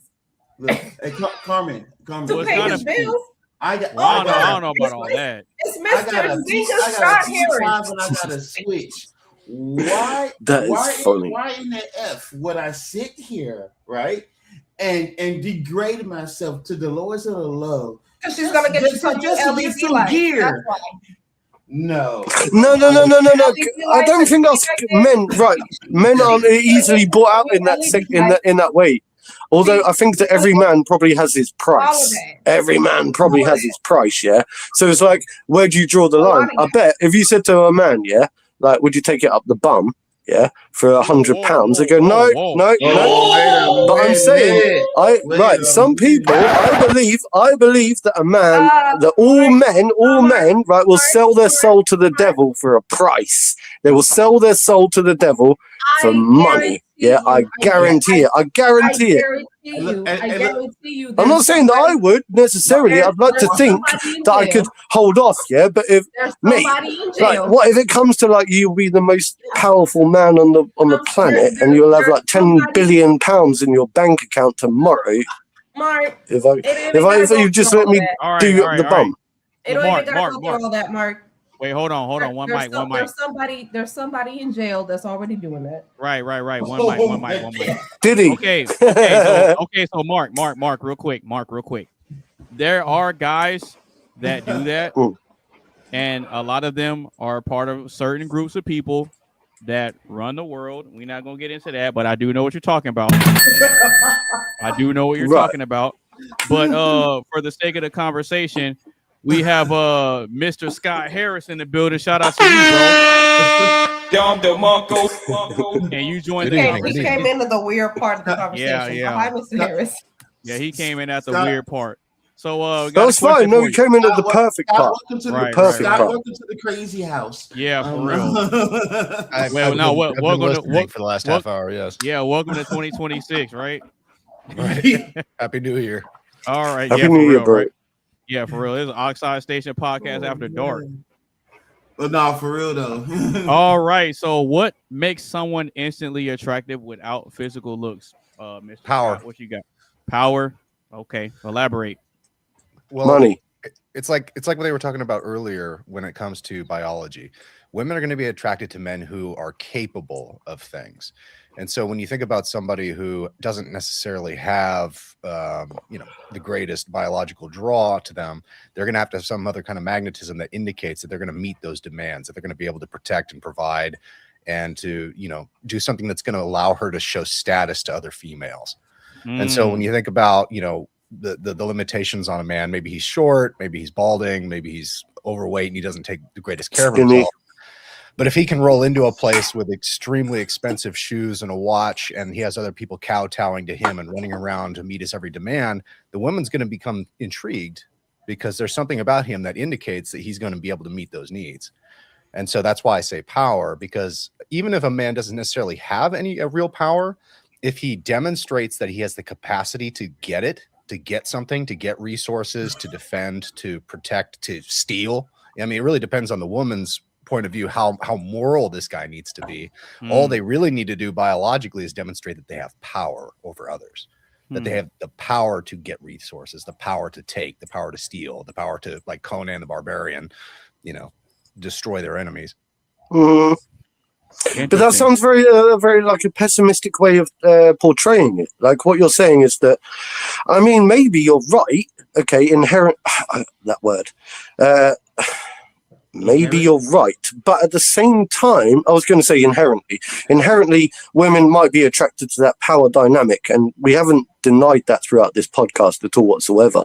But at the same time, moving into the newer generation, the new era, you know, we are seeing like that power dynamic and that power structure is being, I would say, like fragmented a little bit, you know. So how would you like deal with this fragmentation of the power structure that's occurring in the new era? Like, because the male dominance is losing its what it used to stand for. Oh, I see what you're saying. Well, it doesn't matter. That's the thing. Women, whether feminism completely takes absolute total control of a society or not, it doesn't change women. It doesn't change them one iota. If anything, it just makes them more rabid and more eager to have the old ways reassert themselves. Yes, if sir. anything, feminism is just one. Power. I will explain that when I make this point. It's money equivalent. Yeah, hold on, one mic. Feminism is basically just one giant shit test. And the men who fail it get destroyed. That's why liberalism has been dominating for so long, is because we've been ruled by weak men. But what's happening right now is, I don't think women taking over. I think quite the opposite is happening. You're seeing more conservative men, more church attendance from men, more leadership from men. The younger generation does not share the foibles or the hangups of their ancestors, and they're very public about it. That's why everybody's over their skis about this Nick Fuentes kid. Even if that kid doesn't necessarily represent your point of view, he is representing the tip of a cultural spear, which is not afraid of its ancestors. It's not afraid to call out boomerism. It's not afraid to call out the liberal hegemony that Western society has going on right now. So, Mark, what you're actually seeing, in my opinion, and I think facts back this up, is that you're going to see a lot more masculine men, a lot more conservative men, a lot more aggressive men coming out, as opposed to the surface. Sort of this soft millennial thing that my generation cultivated, where it was very much about like, hey, can I touch you there? And you know, do you want to sign a consent form? Like, that came out of our generation. That didn't come out of Gen Z. Gen Z looks at that stuff and they go, ugh. Well, I don't know what generation, but I know what you're saying. I think the younger, more liberal mindseted men in today's society are opening up Pandora's box. They opened up Pandora's box, and I understand what you're saying. I think that right-wing and more conservative men are going to rise up from the ground upwards in retaliation to what we're seeing happening in today's modern era. But, you know, it's just the balancing act. It's the balancing act. And, you know, that's why these conversations are so important. And that's why I've enjoyed being here today, because I know that we all have different perspectives and stuff. And I know that we always talk about men and women, but it's so important to hash these things out, you know? But one thing that we didn't touch, what brings power? Is it the fact that you're a male, not a female, or is it the fact that you make more money or I make more money? What defines power? Sexism or money? Power lies. Good question. So power lies in potential, right?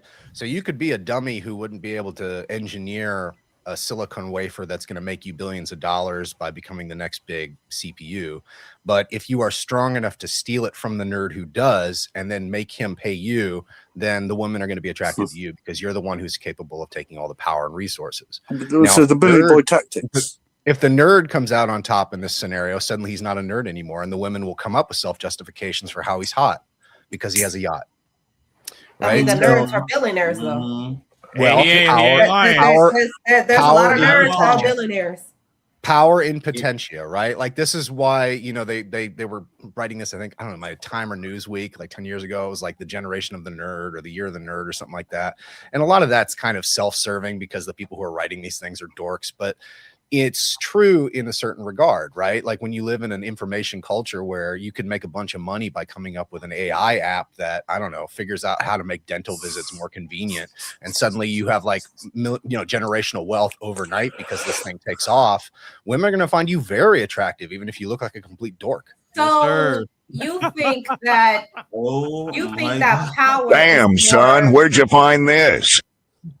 You think that I power like that. is I not like- much? It's not much of money and what you can change. It's more of aggressiveness. I think aggressiveness is a key component because you have to have the will to impose your will on others. So you don't even necessarily need to be physically strong.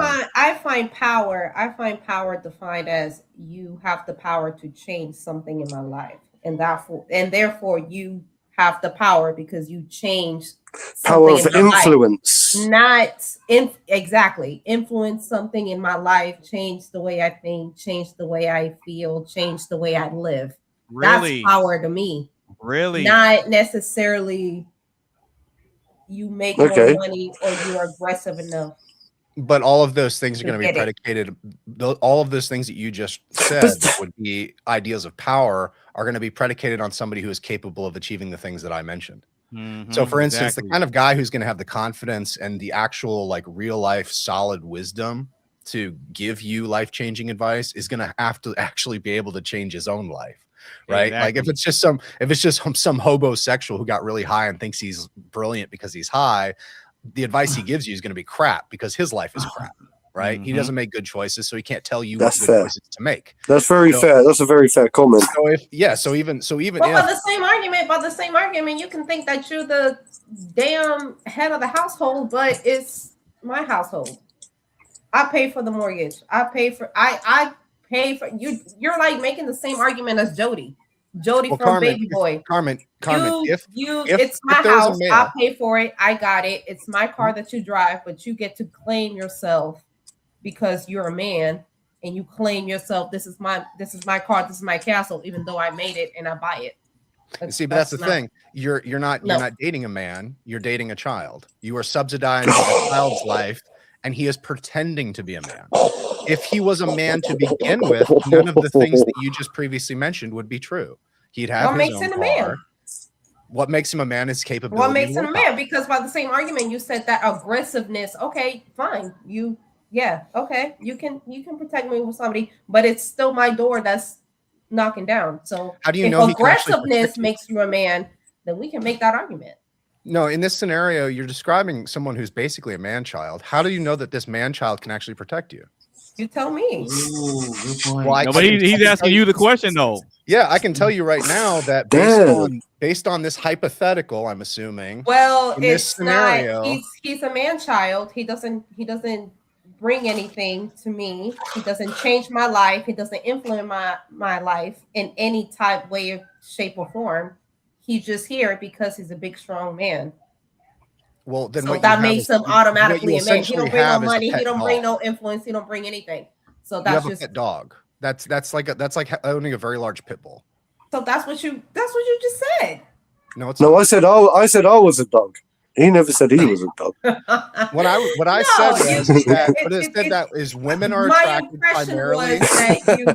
Aggressiveness was. What I said is that women are attracted to power in potentia, meaning men who clearly demonstrate that they have the willpower and the capability to achieve resources and to protect.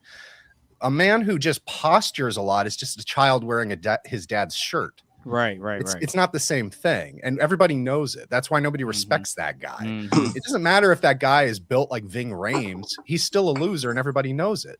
Right now, there's that other guy though that's sitting on the couch who might be a little bit thinner than the Ving Rhames character, but everybody gives him his beer first.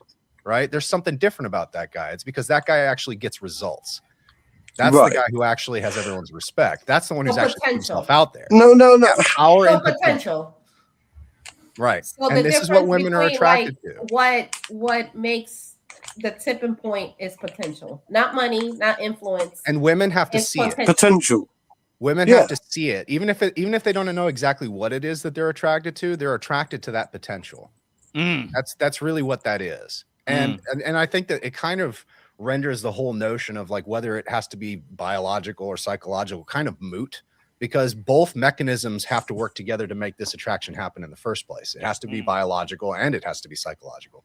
And ultimately, I think for women, it's really just quite simple. You guys are designed by God to look for men that are going to protect, provide, and be there for you in the long term.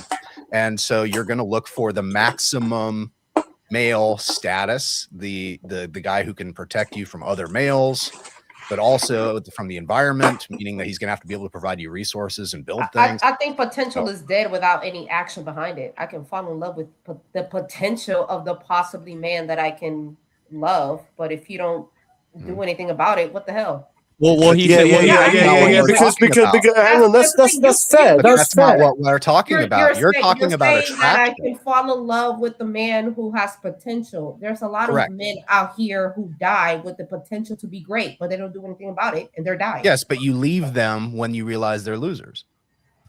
So I'm talking No, about but they attraction. but I'm they not don't. talking about Not everyone does, do they? I'm not talking about sustained relationships. I'm talking about attraction. And here's Okay, the other yeah. thing too. For women, it's very simple. Like women, your attraction can be turned to ick just like that. And all it takes is one guy doing one thing seriously wrong in the relationship to basically permanently damage that attraction. We've all experienced this as men. I've done it myself. And so we have to be aware as men that we could have, you know, a 10 out of 10 on the Riz scale and girls saying we have aura and all this sort of stuff. And then we just say the wrong thing in the wrong tone of voice. And now she has an ick about us and she may not even be able to articulate why. She's just like, I don't know. I just don't feel right. Like when you were talking to Stacey about that one subject, and I don't know. I don't know if I have plans. I have plans this Friday. I'm sorry. You know what I mean? Like every guy's kind of been there to one degree or another. So you have to think about it in terms of, we're not talking about sustained attraction here. We're talking about initial attraction. There has to be power and potential. There has to be a physical attraction. But once you actually get to know a person, that changes, because now you're getting into a situation where, oh, I'm starting to become more familiar with this guy. I'm starting to build trust. He's starting to generate resources for me and dedicate time to me and all these sorts of things. And oh, I'm actually starting to see aspects of him that I didn't notice before when I was too busy examining his biceps, you know? And that's where the love comes into play. But that's not what I'm really talking about. We're just talking about kind of the initial sort of scanning that occurs between the sexes, where we take snapshots of one another and determine what is and is not eligible.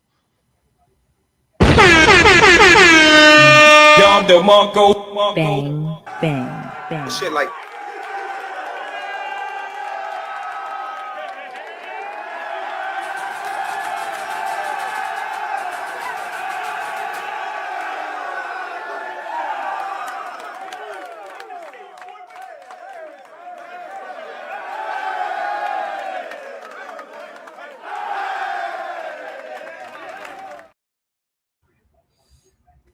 Very well said, sir. Very well said. Very well said. Carmen, do you have a rebuttal for his very eloquently articulated statement? Why is that a question? You know she does. Go ahead, Carmen. You have Go on, Carmen. we just had to give him space to get his points out. All right, Carmen, if you got it. No, I just think it all ties back to the same question that we started with the theme of the podcast. It all begins with attraction first. Psychology comes second. He just said it. He just told me three. He said that they both play into it at the same time. I don't think so. I think one leads over the other. Well, based on how he outlined it, they both work. He said that they both work simultaneously together. Based on how he outlined it, I disagree. Based on how he outlined it, I think that the attraction comes first. Well, that's why I'm asking you, do you have a rebuttal? Because if you disagree, okay, let me ask it like this. What did he get wrong? What did he say that was incorrect? Nothing. That's his opinion. Of course not. Well, wait a minute. If he didn't say anything that was incorrect, then how do you disagree with how he said it? What like how he framed it? I disagree with the fact that he said that attraction and psychology comes. No, I think one has to lead the other. I don't think they have equal parts at all. Well, then if you I disagree with the fact that he weighs both the same. No, I do not think that psychology. No, I don't. Well, so if you disagree, that means you think he said something that was incorrect. I didn't say that he was incorrect. That's his opinion. How can somebody not be? Well, no, that's what I'm asking you. What did he say that was wrong? Because you said you disagree. If you disagree with somebody, that means you think they're wrong. True. Okay. See what I'm saying? So if you thought he was right, you wouldn't disagree with him. No, I disagree with he perfectly presented his point. I disagree with the fact that he said that they play hand in hand. That's what I disagree with. It's not what you said, it's how you said it. No, that's not what I said. I just think that I missed it. What'd you say? Masculinity does not equivalent to aggressiveness and doesn't equivalent to. And then I also disagree with the fact I'm like, you can fall in love with the potential of the person, but if they don't follow any action behind it, okay then. Well, you're not disagreeing with him on that because that's what he said earlier. He said he said the potential is there. Well, but I'm not gonna talk like he's not here. Sorry, well, Mr. no. I'm just, well, no, because I'm disagreeing. Right, like, but no, I don't think so. But what he said was the power of potential. But he said the capability has to play into it as well. You can have potential, but if you're not capable of making things happen, then it's kind of irrelevant. So he said one part and then he gave the extra context and he connected all the parts together. So that's what I'm asking you. What is a man versus a man-child? He just explained it. Yeah, the action behind it. Okay, so we agree on that. I would say the easiest way to define it, since without giving a long-winded example, is basically just kind of what Anonymous was just saying. A man is the person who has the attractiveness and the potential and the will to actually make whatever it is their dreams reality, right? Mm-hmm. Whether that's something simple like just running their own business or taking care of a wife and kids and providing for them consistently, that's a man. A man-child is somebody who looks the part potentially. Maybe they've got the muscles, maybe they are kind of handsome, maybe they do have a good little bit of the aura about them, they have some charisma, they can smooth talk. Mm-hmm. They sell you on their big dreams and that sort of thing. Quick question. But then they who makes these rules? Whoa! One mic. But then they literally do nothing. They just sit around and they talk about their dreams. That's a man-child. Mm-hmm. Right. But who makes these rules? And like, surely, like you've just given your perspective, Carmen just gave her perspective, and I'm asking you now, like, who makes these rules that you've just put out there to the entire world? Who makes these rules? Are you saying they're societal rules or what? I'd say men. Men make these rules. Yeah. Okay. Also, okay. No, it was just a question. Just a question. Just a question. I ain't saying nothing. I'm just. I'm a duck in a minute. Oh, that Cody. Cody's been sat there, and we've all spoken over him for ages. Real quick. I got to give a big shout out to Scott. I like you, brother. I like the way you think, Scott. I like the way you think, and I like the way you explain your perspective, man. I'm rocking with it. I'm rocking with it. Yeah. I had to be some sort of a cohort and trying to get you in here because bro, I keep seeing you go off in the comment section. I'm like, bro, this dude batting 1,000. You need to get your ass up in here, cause man, So you're saying, but what you've just said is that men call the shots essentially and make these rules, these societal calls. Like, is it not society that dictates? Do women not have a voice? Do they not have an opinion or something that actually leads us men? Or like I was saying earlier, Carmen said earlier, there have been many wars fought, on the behalf of women by men. So are we actually really calling the shots, or are we thinking we're calling the shots driven by the fact that of lust and desire to impress and peacock the woman? Is it really not the woman that leads like us, or that like makes us behave the way that we are? It's a good question. You'd have to ask yourself, have you always been in a state of feminization or masculinization, right? Well, I've had instances. So let me elaborate. So in order to properly answer your question, you'd have to ask yourself, oh, well, when the Trojans went to war, were they always being led around by the nose by women, or was it in that particular war? Right. So the idea here is that we understand that men have the potential to be led around by the nose by women, and have very clearly. You have the famous examples, Marcus Antony and Cleopatra and all that sort of stuff. But it's also been the case that there have been many logical decisions made by men. And one of the things you have to keep in mind is that the female psyche is very easily hackable. And they've made a lot of money over the years since propaganda became this major organized psyop in marketing. Right? Commercial marketing, by and large, is the manipulation of female buying habits. It's about getting into their brains and convincing them they need crap that they don't need. And that's why money. Most of the economy in the West runs the way that it does, is because everything is geared around manipulating the female mind. But you could argue, I could argue that's money. That's completely separate than what we're talking about. Right, because I could argue that we as men have been manipulated. That's all money based. We can for sure manipulate you into doing anything. There's men that say that y'all would die for us. I'm sure you would die for Zynga. If somebody come in the house right now, you would step in front of a bull in front of Zynga. That's not because she manipulated me into doing it. Yeah, I was just about to say. Have we not been manipulated as men to behave this way, though? And then you think Mark Anthony. You think the only reason that I was sacrificing myself is because of her? Cleopatra convinced the man to take over the Nile. That was just Cleopatra.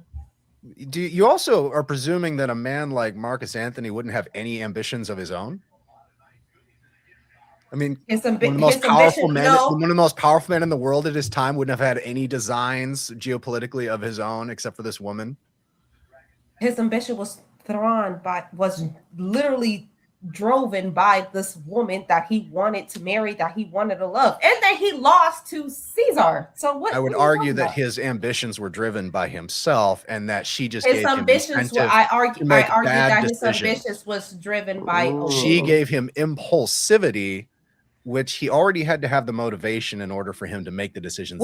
She gave him impulsivity. Gave him the potential to draw the action what he needed to be done, and then she amplified. It doesn't matter. It doesn't matter. It doesn't matter how hot you are, how sexy you think you are. You're not going to get a lazy, unambitious man to go and conquer a nation for you. He already has to have it in him. Right, yeah. Of course. No, right? You're not going to get a coward to jump in front of a bullet for you, no matter how much you sleep with him. I think he still has to be a brave men have manipulative ways and women have manipulative ways. I have no doubt that women can control the head by being the neck at times, and I'm not saying that hasn't happened. But what I'm saying is that at the end of the day, men drive all of society's functions, and they're also its enforcers. Feminism is a perfect example. If feminists all just collectively decided that, as women, we're going to rise up and take control of the world through force, that would be a very quick and very ugly lesson that we'd have to teach you. On the flip side, if all men just suddenly decided that women were going to be sex slaves and there wasn't anything you could do about it, there would be nothing you could do about it. It's called force doctrine. And it's just one of those things that's just biologically true. It doesn't even have to be a philosophical discussion. I think there's these universal truths that you can't deny, no matter how ideological you want to be about things. Like, there are universal truths. Like, we've been living in a society that has gotten so overly feminized that women have gotten a distorted sense of their own actual authority and power. It's not a distorted vision at all. Yes, you control the force. Women have convinced themselves that they have more power than they actually have, and men have simply not wanted to fight with them. But reality is, a lot of men are simply not. Oh, I don't want to be too racist. I mean, we control your legacy, though. So yes, you are perfectly right that you can force me to do what you want, but we control your legacy. If it wasn't for us, then after you die, there's nothing. So what are you really fighting for? Well, if it's just progeny, you're fighting for your legacy, which is controlled by a woman. But if my legacy is purely genetic, I'd just find a sex slave. No. Well, no, that's true. That makes sense. If our legacy is purely genetic, then you'll just find a sex slave.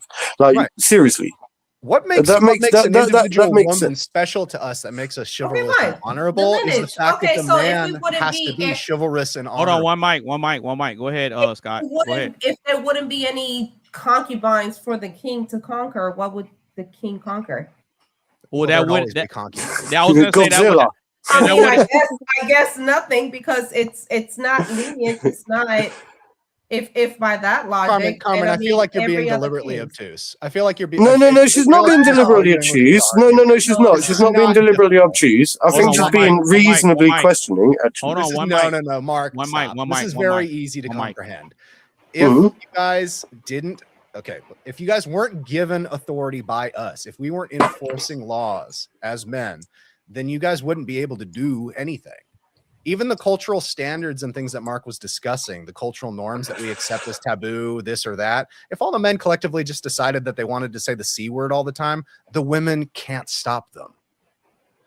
Okay, but hold up. I don't think she was being obtuse in her line of questioning, actually.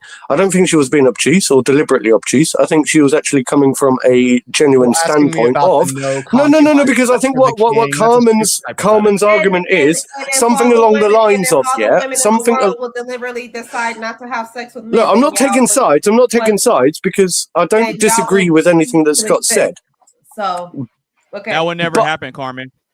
How? But That would never but happen. the, Oh, but the okay. point being, so if I mean- if all the women cease to exist to not have sex with anybody, y'all wouldn't. Okay, That's what y'all I'm sex talking about. slaves. That's Y'all deliberately sex slaves. obtuse. Y'all There's sex no slaves. scenario. no, I think Y'all that sex what slaves Carmen not is This isn't reproduce. relevant. saying It's just silly. is that It's irrelevant. Okay.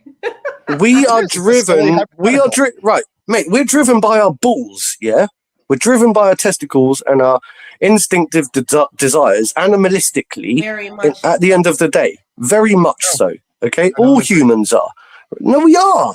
We are. Humans are driven by their animal instincts. In right. We that were have true, managed to your evolve society would into be dust. into being humans, and what we are able to do is we're able to go against our natural instincts. So, for example, we self-suppress deliberately Correct. for the sake of the human That I nature. agree with. Yeah.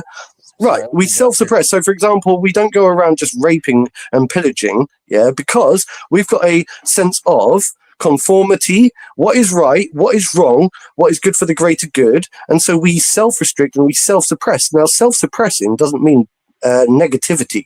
It doesn't mean a bad thing, right? And we do it, right, and we evolve. And what Carmen was saying, also, I agree with, is the fact that historically you can see that without women, right, there to drive our testicles and our balls, we wouldn't have done half the shit we did in the past. Wars wouldn't have happened, empires wouldn't have occurred, and at the end of the day, we can't deny that as much as men are in charge, we're driven. We're driven by women. We're driven by them, unfortunately. Whether you want to deny it or not, I know you are. I know you're driven by the desire to peacock your life through the world. That's why you're here right now, to prove your point and to maintain your woman. No. I think that No? there's a No? lot of merit to what you're saying, but I'd like to modify it a bit. One of the things that you described is that we're all driven by animal instincts. Well, human beings have what I would say are passions. They have bad instincts that they have to suppress, but it's about, it's about trying to find your way closer to God, right? Achieving theosis, becoming perfect, right? As God is perfect, as the New Testament says. So what these instincts that you're describing, civilization, honor, sacrificing yourself for females, right? Not just raping every woman you see in order to, like a Mongol warlord, getting as much of your DNA out there before you die so you have the massive legacy. All of these decisions are not driven by feminine instincts. They're driven by godly instincts. Woman is meant to be a helpmate to man. She's not meant to be the driving engine behind his ambition. She's not the force by which God leads man around by the nose in order to get him to do what he wants, like a widget or like an animal. Women are meant to be in synergy with men in order to complement us in a different way. And so, speaking to your earlier premise, which led us down this path, you were talking about, is society not driven by some feminized instincts and some feminized trends and that sort of thing? And yes, it is currently. But It's only that way because men allow it. And that was my point, is that this is not all driven by women. There's not some divine female thing that all men are sort of hurtling towards, like, you know, gravity or like a black hole that we can't escape from. The reality is that that force is God, and women are meant to be there to help us. Mm-hmm. Does that make sense? Yes, it does. It does. It makes perfect sense. Would you say that women amplify, like the women or the female energy, then thus therefore amplifies the male energy, is because they're there to help us? I don't like the term of energy. It sounds new agey, but I get your point. Or amplify our relationships, like a good yeah. I mean, amplify us. Z and I amplify the men. Yeah, I mean, Z and I have a great synergistic relationship where we have complementary roles and different responsibilities, and you know, we do the best we can to support one another and kind of, you know, help each other when the other person's down, or maybe encourage the other person to do more if they're not living up to their potential. So I think that's what a good example of feminine energy for a man would be, is just somebody who is there, who's do or die, you know, ride or die, I think is a better term. Mm-hmm. And, you know, is going to be supportive, but they're also going to know what their place is, right? Like she and I are not in a power struggle in our relationship where I have to worry about constantly putting myself one up above her in order to get her to actually listen to me and do what I want. We both know what the hierarchy is, and so everything's just assumed, and it's just a nice, easy balance where we can just do things and just have discussions, and everybody understands. The purpose is for you to protect Zynga, is it not? No, my purpose is theosis. Zynga is the purpose. Zynga has your children, you have your family, you have incorrect. That's not your purpose? No. She's not my sole purpose in life. No. She is a grave responsibility of mine. I have to minister to her, and I have to present her before God on Judgment Day and say, like, you know, here you go. I took good care of her. Hopefully she meets your standards. And I turned her into you better than I found her. Same thing with my children, but she's not my ultimate purpose. My ultimate purpose is the maintenance of my own soul and all of the decisions that come out of that purpose. And so that's why I think it's really important to designate, because you might think to yourself, like, well, what's the real difference here? I mean, if you're trying to be a good man either way, why do you have to distinguish it like that? And I distinguish it like that specifically and advisedly because I think society likes to put women in this category that sort of makes them a false idol. Mm-hmm. When she and I became married, we became one flesh. So it's no longer this, balls and cup receptacle and all this weird ubu pagan mysticism that goes along with all that feminine energy or anything like that. We're just one person who have to help each other maintain their souls until we get back to the end of the world, get back to creation, get back to the real place, real life when all this is over. Mm-hmm. No, and real quick, Scott was absolutely right, Carmen. As men, we're not supposed to have any woman as our purpose. It's not supposed to be that way. That's a perfect example. That's what happens when you make a woman your purpose. You become Mark Anthony and you get led around by the nose by a Jezebel female, and things go badly for you. But when you're able to firmly and logically and compassionately look at a woman and say, no, like, that's not good for you or for me, and you make those kinds of decisions, that's a real man. And that's why real men run societies. And that's why our society is failing and is feminized, is because it hasn't been run by strong men. They have been weak men who have been letting the women run roughshod over them for too many generations. And that's why you're seeing the world that you see. I don't think. Do you know something? I don't think any men, but I think the woman that you made your wife and the woman that essentially leads your lineage, yeah, she should be your purpose. No. Otherwise, why are you here? Carmen, when you die, there's nothing here. That is your purpose. Your purpose is to protect your bloodline and protect your lineage. What are you talking about? Carmen, let me ask you. Everybody, sorry, not you. No, Carmen. I'm gonna test that logic real quick. So we done. Okay, so if we take your premise, right, and we say that the men are supposed to make a woman their purpose, at what point does a man ever achieve greatness? At what point? Protect? I'll tell you. I can tell you. Wait. At what point do you focus on the mission to achieve greatness if the woman is the purpose? Until death do us part.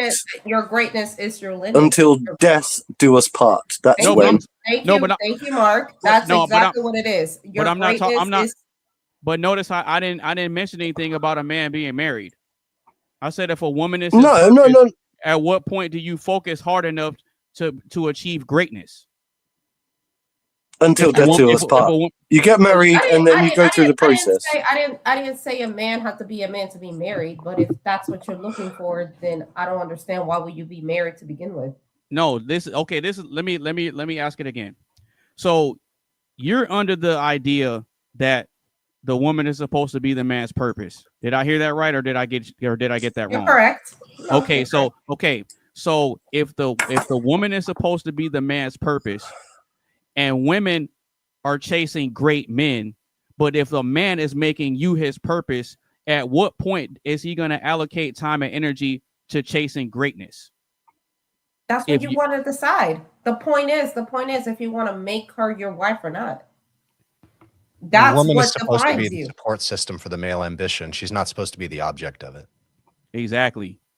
Oh, wife is guys, a helpmate. Yes, I agree with that. But you're also you off, Scott. You're gotta go. We're dismissing. Scott.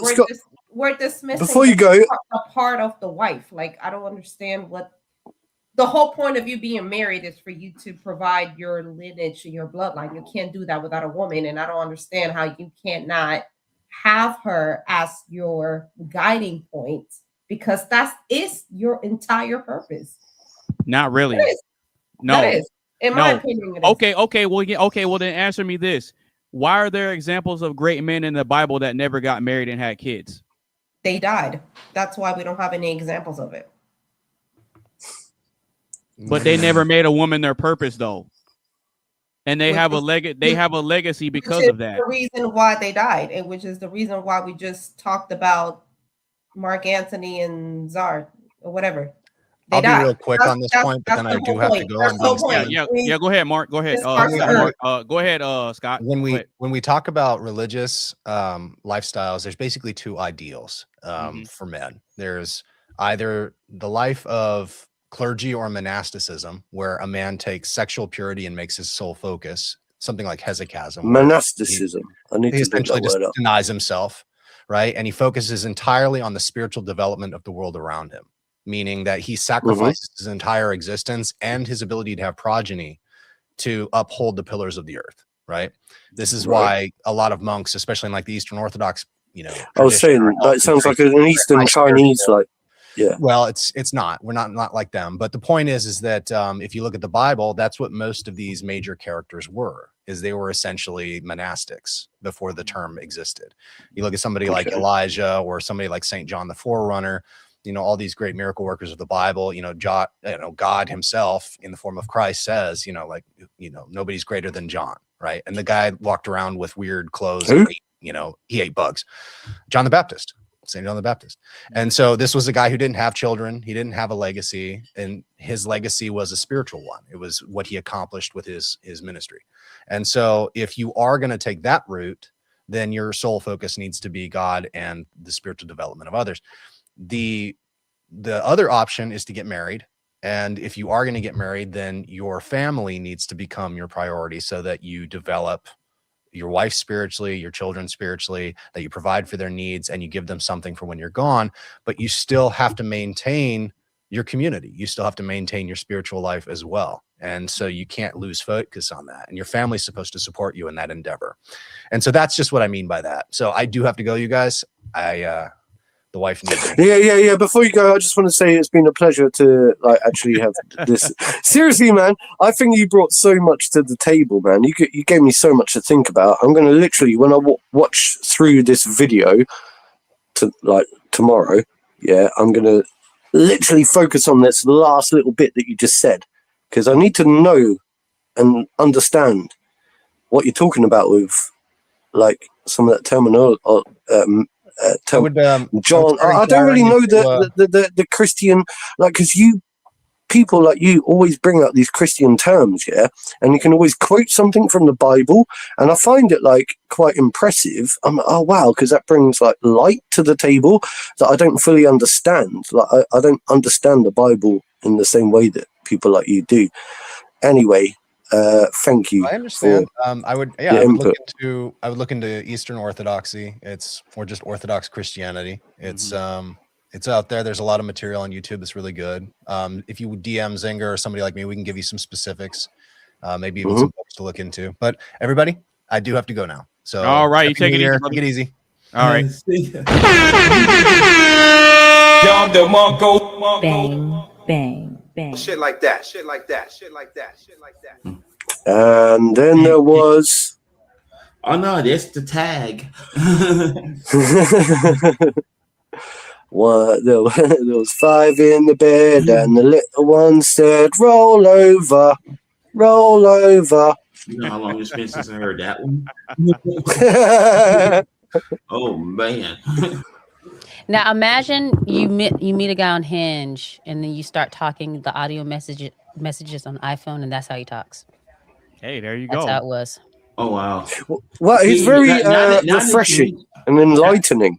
Now that you mention it, he does have a professional radio voice on some real shit. He has a nice voice, right? Yeah. Like that's how he talked when we were talking before Right. we ever met face to face. So, And Anyway.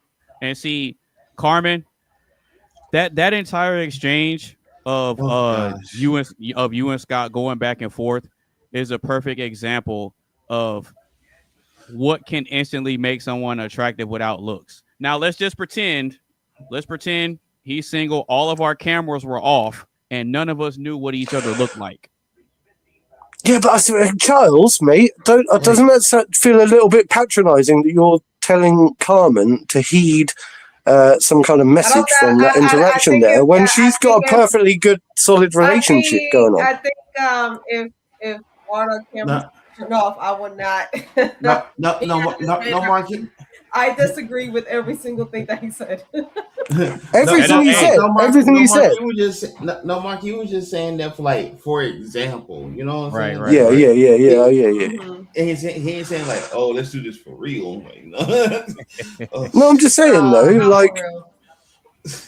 All right, so Carmen, what do you disagree with? What do you think he got wrong? No, he got a lot of things correct. I think the main point that I disagree with is that I think that once you are married and once you choose to live the life that you're living, that your wife and your kids should be the guiding point. And he said not. I think that should be your purpose. Yeah, but it's not otherwise, what are you protecting? Nothing. It's not though.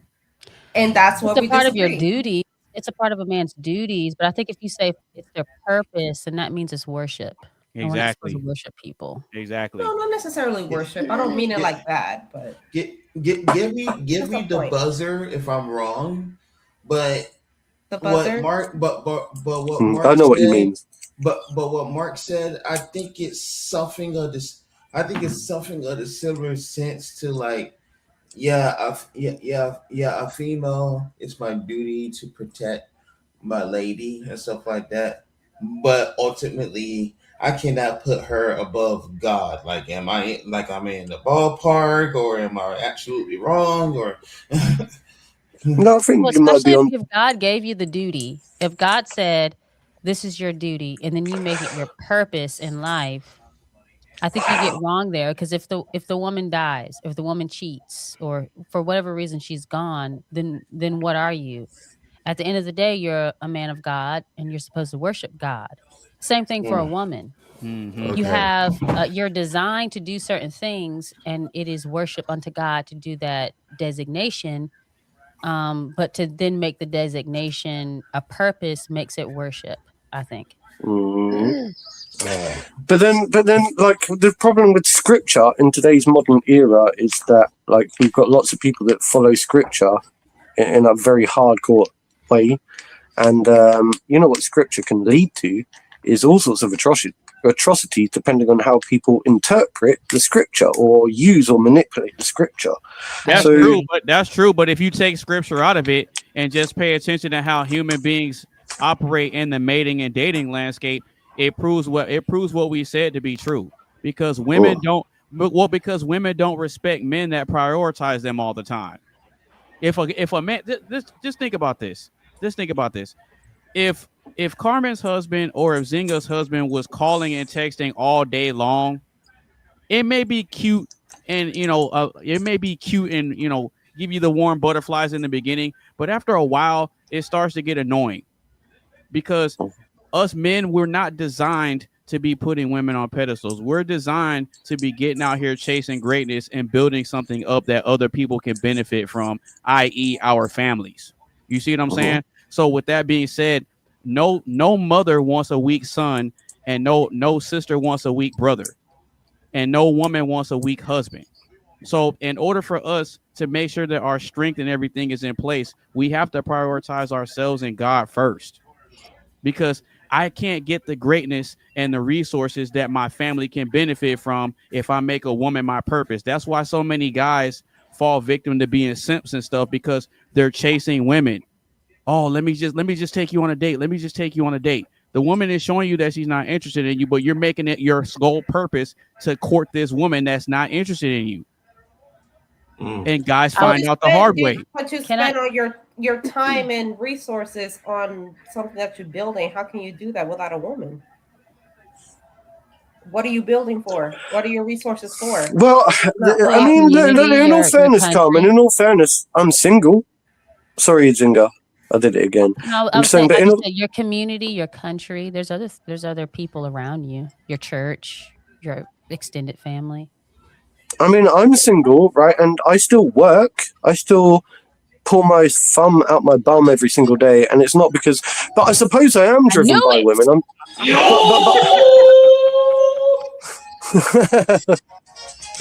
That's a figure of speech, okay? It's a figure of speech. It's not literal, okay? I'm kidding.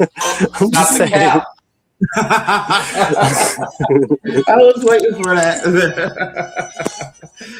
I'm just saying, right? Hang on. Can I say one last thing, and then I can go? Yeah, go ahead. Shout out to Mark. Mark said scripture is complicated because it depends on the interpretation.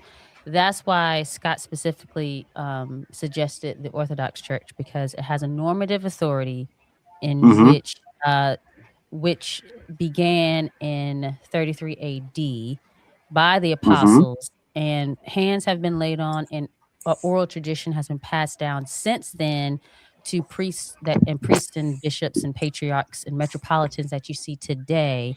So the interpretation of the Orthodox Church, I would say, is the right interpretation of scripture. There's other churches and Protestant churches and Catholic and all that other stuff, but we're the only church that can trace our lineage way back to 33 AD.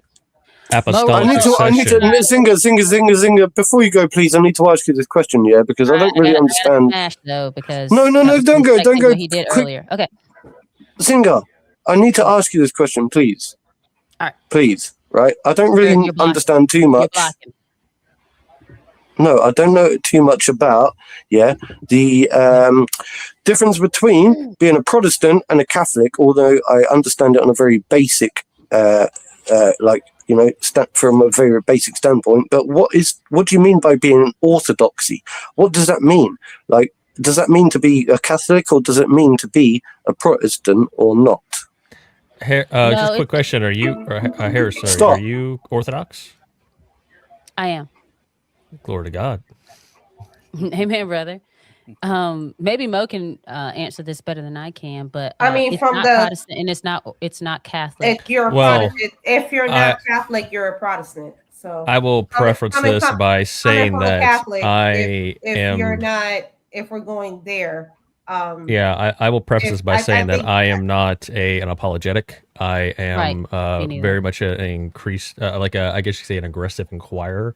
I'm working on my catechumen status right now. But that being said, I can just say that Orthodoxy would be the separation from Eastern Orthodoxy to the Roman Catholics when they split, and the reason they split is because a lot of the traditions and things like the Pope, the papacy, things of that sort, even the filioque was a big one, even down to like how they sign their cross. To be honest, I can make it super simple. Mo is smarter than me, and I'm not as smart as him. Oh, I don't know about what that. What he's saying is that there was one church in 1054 AD. The church split to Orthodox over in the east, and then Catholic in the west. Right. So okay. The Catholic and the Protestant split. So what we're talking about is original, or Orthodox means original or true Christianity. It's the same Christianity that the apostles practiced.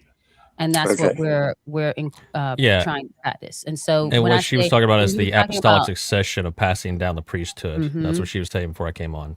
And so when you're talking about interpretation of scripture, and anybody can interpret it any way they want, they cannot. Right. They have, but they shouldn't. And Orthodoxy has been interpreting the scripture the same way since the apostles and Jesus. Here's a real quick pitch. Thank you, Zingar, for spending the time to explain that to me. Thank you. If you want to know how like divine liturgy, I'll see you later. All Take right, care. Take it easy. Take care. God bless. So here's the pitch for Orthodoxy, right? This is what I tell everybody. If you want to like understand how divine liturgy and how Christians worshipped in the first century, check out. I've got to quickly turn my oven off. Give me like 2 shakes of a lamb's tail. Don't burn the house down. just bear with me. I've been trying to do this since the beginning of the podcast. Right. Anyway, bear with me. I'll be back in 2 seconds. Go ahead, man. I don't want to miss it. I don't want to miss what you're saying. Yeah, I really just jumped on just because I kept hearing things from Harris, and it all makes sense now. I kept hearing her say some pretty base shit throughout the entire discussion. Zinga's cool. I was like, all right, I've never met her or had the pleasure, but knowing that she's inquiring Orthodoxy, that explains a lot. Yeah, it makes perfect sense. But Mo, since you pulled up to the panel, what do you have on the question right now? What makes someone instantly attractive without physical looks, brother? What makes someone instantly attractive without physical looks? And you'll probably get to go back and forth with Carmen again. You remember him, Carmen? What makes someone instantly attractive? I remember him with his cap, and I still can't see his face. We don't know what he said. He might have long locks under there. We still don't know what his hair looks or like. just George Costanza. Who knows? Right. Well, it's It's an interesting question. A lot of it is predicated on subjective, the subjective of the person. Because if I'm going to speak to maybe towards women. And their preferences and what traditionally they go for, I would say something along the lines of masculine traits that make them feel safe. If a woman feels safe, that carries a lot of weight in their attractiveness towards a man. It also opens up a lot of doors for what she's willing to do with that man. That would be one thing. So I guess you could say how the man carries himself. What is his social status? Is he surrounded by people who respect him? There's a lot of things that would go into it that would maybe not be based on just physical attraction alone. 1 second. Did Mark just burn the roof in his mouth? Did I just see that? You just burned the roof with your mouth. Yeah. That was so hot. That was a silly mistake to make. I just took it out of the oven. Stupid. Ouch. Hey, anyway, you carry on. Nah, you'll be all right. Now he had to step away for a quick second. All right. So status. So that's what Mal said. So status. Right. All right, so Coley, I'm not sure if I got your perspective on this, but what makes someone instantly attractive without physical looks? Oh, you did. Oh, you did way earlier. I know it felt like a yesteryear since I said it. but basically, like Carmen matched my answer at the very beginning of the question. Like you have to have. It's like your what do you say? It's like charisma, she gotta have aura. like charisma, positivity, all that. Because it's like I don't look for look. Me personally, I don't look for looks. I look for a person that can actually be like a very positive person and stuff like that. One who's supportive, one I know that could be there for me and stuff like that. Because I don't look because like a person can look like a 4. And I wouldn't care because I've been with a 4 before, But my girlfriend I mentioned earlier that I mentioned earlier back when I was in school or whatnot. But I don't, but I don't particularly, look for looks. I look for if I know she's gonna be there for me and she's gonna be loyal. She's gonna be, one of those that's gonna be positive and not gonna have all that drama and all that stuff. You know what I'm saying? I don't really ask for much. And if she meets that that's what's gonna have me attracted to her and stuff like that. And I'm pretty sure if the particular female that has a fancy for me or whatever, if she's looking for like the similar thing, you know what I'm saying, then we're matched up. And another thing, Zinga just mentioned it. I don't think we mentioned it, but Zinga just did. She was very attractive to the intelligence of Scott. I think that's a word for it. There's some type of intellectual something. I forgot what. No. Like I'm serious. There is. It's like there's like a sexual. I know. Identity. No. Sexual attraction to intelligence. Like you're attractive to the intelligence of a I know. person. Look. I don't know what that is. Look. There's a word for it. Hold on. Yeah. Hold on. I know the word you're looking for. Okay, which is sapiosexual. Yeah, that's what that is. Sapiosexual. Yeah,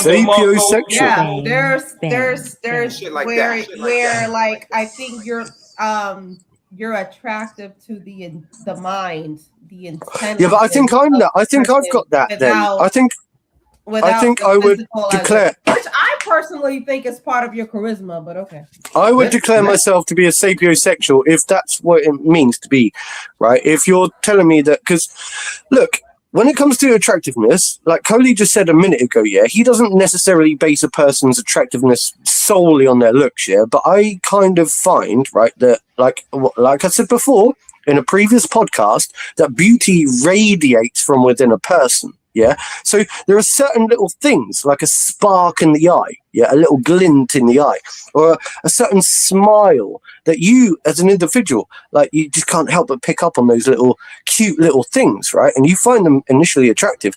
Now, Coley was saying he doesn't necessarily go for looks, but there has to be initial attraction there somewhere. There has to be. You're not just going like, oh yeah, I don't care if you're the most ugliest dog in the world. Right? right. You're not saying that. Right. Like I said, like I'm going by a person. I'm going by a person's, like Aurora. I don't know if I'm saying that right, but like aura. Wait, say that again. Aura. He's going by that aura. Is what he's saying. Don't take the Pittsburgh. Yeah, but Coley, don't you think then? People get catfish like that. Would you like what if you talk to somebody for 2 to 3 years and then you're attracted to their intelligence or whatever, to their aura or their intelligence, and now you find out that they're Billy Bob living in a trailer park that weighs 350 pounds. Hey, Carmen ain't lying. Carmen ain't you lying. still gonna be in love with them? Yo. You still gonna be in love with them? Look. Okay. Look, I feel like this. Attractiveness matters. Long as she has, hold on, as long as she has a respect. Who the hell says she gotta be a she? You assuming shit. I didn't say she gotta be a she. I said she can be a she. She could be an avatar for all you know. But she This chick said an avatar. I'm weak. People fall in love with avatars in video games all the damn time. This is true. This is so true, and this is how people get catfished. This is how people get catfished because they fall in love with the fake persona. There was. Do y'all watch Black Mirror? Or furry for that matter. There's a whole Black Mirror episode where they literally felt there were two males and they literally fell in love with each other's avatar. I'm just saying. Yeah, Black Mirror. Black Mirror. It's Black Mirror. Yeah. Yeah. Black Mirror. It was Black Mirror. They were like friends in real life and shit. And he was a female in the video game and he was a male in the video game, and they felt like in love with each other. Like, it's weird. But people can do that all the time. You can fall in love with somebody's whole avatar. That was the most sickest episode of Black Mirror I've ever seen in my life, man. I'll never forget that episode. I was like, what is going on here? But as long as the person has respect for themselves and they're positive, not rude, basically not about that drama, and if they respect themselves or whatever. Yeah. Pansexual. I don't care about their look. Wait, what did you say, Carmen? Wait a minute, what are you saying? I said so you pansexual. No. Well, he's asexual. You said as long as the person doesn't have anything, it doesn't matter whether they're male or you're pansexual. That's what it is. No. What we're not gonna do is get the wrong sexual about myself. I'm not pansexual. I'm bisexual. It's a difference. You're what? Yeah. Oh, you heard me. We're sharing too much. Yeah. Let me stop. We're sharing too much. Change the subject. Hey, look. Right. but all seriousness though, like I said, the girl that I used to date in high school, whatever, she was a 4. She wasn't looking all that great, but like I mentioned, she took me places where I thought I never would go before or whatever. I took her to places where she never went before. Introduced her to Black food or whatever, what I'm saying, or as Anonymous called it, Negro cuisine, she was awesome up until she had cheated on me after I went into the military and stuff. You know what I'm saying? So so it's like she belongs to the streets, right? So I'm not really big on looks. It's a bonus. I'm not gonna see any flex. It's a bonus, but as long as the person is positive, loyal, and has respect for themselves, that's the type of person I would want to be with. And that's just my personal preference. And that's great. I love that for you, Coley. But I think physical, it's important. I mean, I think men are physical creatures. I think y'all put I think a lot of men put the physical on top of everything that you just said. I think a lot of men. Yeah. You know why? Because most men, a lot of females that look good that aren't loyal, think about it. Most men are looking for 10s. That aren't everything else that you just said, but they're just because they look good. So I'm just saying. Think about it. Most men, especially in this generation, they look for 10s or people who they classify as 10s. And every time they do, they fail. You know what I'm saying? No, I said we look.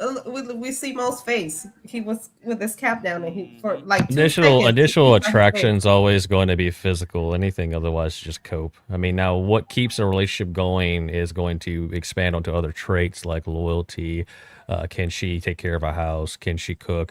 Can she take care of the kids? Is she loving? Those are aspects that you find later in the relationship. But that's all things that come secondary, which we talked about earlier, which what comes first. And I said emotional. For men, it's biological. All of that you just said comes second and third. Anonymous doesn't think so, though. Anonymous says I don't know if it comes second or third, because you can look at even the current red pill community. A lot of those guys look for here we go again. Certain What's traits this red pill in thing? women. Well, when you're talking about a red pill, you're talking about a list of descriptors or data packet that men use in order to make decisions in the dating field and the where they place themselves in and how to improve and how to deal with certain aspects of reality. Well, hold up. I think we need to define what it means to be red pilled, because I think we touched on this in one of our previous podcasts here. Yeah, somebody else spoke about being red pilled, and I'm like, well, hold up a sec. What do you actually mean by that? Because once again, the way I describe red pill is what I just did. Red pill is essentially just a data packet of information that is a collection over the years that a group of men put together. I mean, it came from originally, it sprouted from the early 2000s. It started out as the pickup artist community. Then that expanded into what was later termed the red pill. It got popularized around 2016. It got a lot of traction.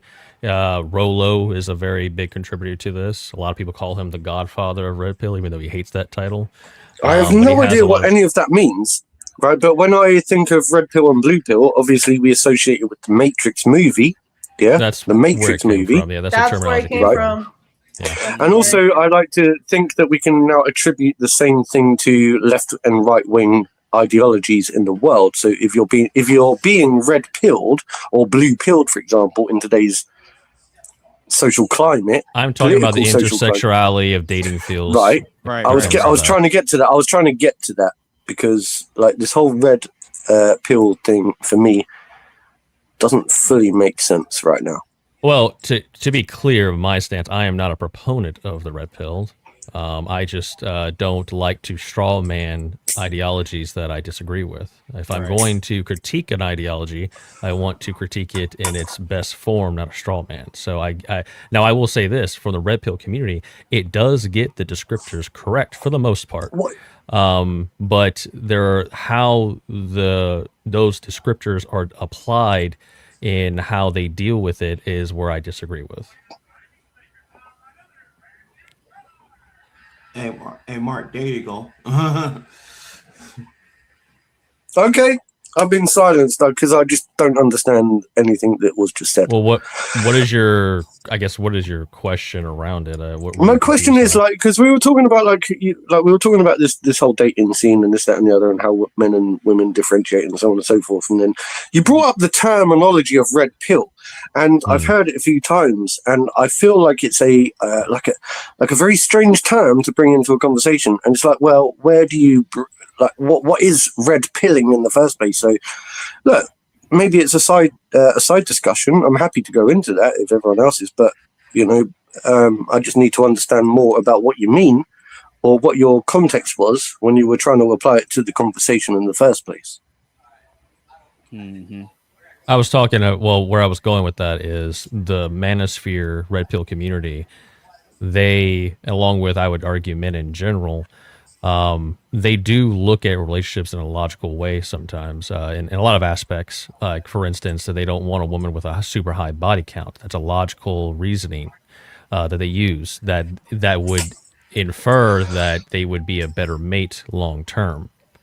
Mm-hmm. So that's another data packet. So the red pill, that you could say that's a data point in the red pill. A woman with a high body count has certain things that come along with that. You know a little bit about her personality, what she's like, what she actually finds important, etc. That's very strange because to me that sounds like what I would call doublespeak or left-wing doublespeak, which you don't come across to me as being a left-winger. You come across to me as being very traditional and perhaps centre-right or maybe even quite medium right. And for you to use those terms of red pilling and this, that, and the other, and starting to use that like what I would call modern day crazy doublespeak, I find it a little bit intriguing because I think that right-wing people are actually becoming, without them fully understanding it. That I was using as an example Marte the other day was like, you can't say raped, you have to say S-aid. And I'm like, what is going on with language today? What is going on? Like, and that's one of the things that really irritates me in today's era is like people are using these new terms that don't really fully How make exactly any actual is sense. me using a terminology that is used in the dating field? Well, because you use the term of red pilled, which doesn't really have any full definition. It's a subjective definition. Yeah, he just gave well, that's it to your you. definition. That's your definition. No, that's what the general red pill community goes by. Is it? But then that's Yeah, like, it is. then, like I said earlier, we were discussing semantics earlier. It's like people might look. That is a subjective term. To say something is right, red pilled, I think is a subjective term. I was speaking to the group of what they believe. Red pill, Right. I think it's red pill, blue pill, based on what you stand on. It's what Marcus. It's what I think. No, maybe Carmen can actually explain it to me in the way that I might. Okay, understand what you should. But do Okay, you Mark. understand that I was just giving an example of a community and how they view dating? Yes, I do, Okay. and I got sidetracked on yeah. I Okay. understand. I'll give you I'll give you a really basic explanation of what it is. So if you take the explanation of how it's described in the movie The Matrix and apply it to real life, it's the same. So being blue pilled is being ignorant to how harsh the world really is, whereas being red pilled is becoming aware of how harsh the world really is. So if you take that same framework and apply it to the dating landscape, you can either be blue pilled in the dating landscape and being ignorant to how harsh the dating landscape is, or you could be red pilled and be aware of how harsh the dating landscape is. It's that simple. Yeah, perfect. Yeah. That's cool. That's a yeah. Look, sorry, I didn't mean to take us on a tangent. I just wanted to really, I really wanted to ask what you were meaning by what you were saying. Yeah, I was just commenting on how that community views dating and what they look for. Bernard. Looks like we got a little bit of a request from Bernard Whipple. Carmen, say something in Spanish. He's like, can Mark shut the fuck up?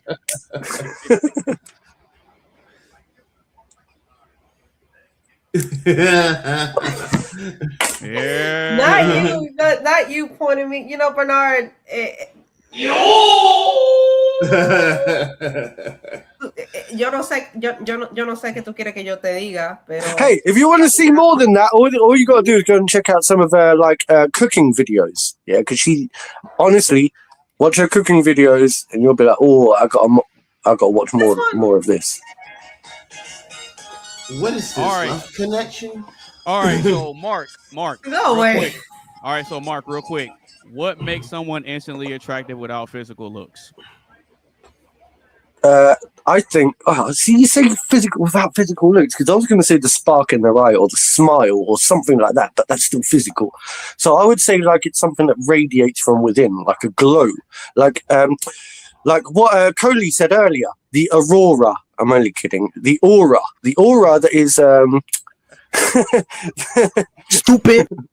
It's the aura that people give off, and also I also find a sense of humor really attractive. Yeah, when someone laughs and isn't just like constantly go ooh ooh ooh ooh ooh. I'm like, as soon as you do that, I'm like, you're ugly already. You're ugly inside. Like when someone's got a smile, I find that really, and I know that's physical, but that comes from within, doesn't it? Yeah.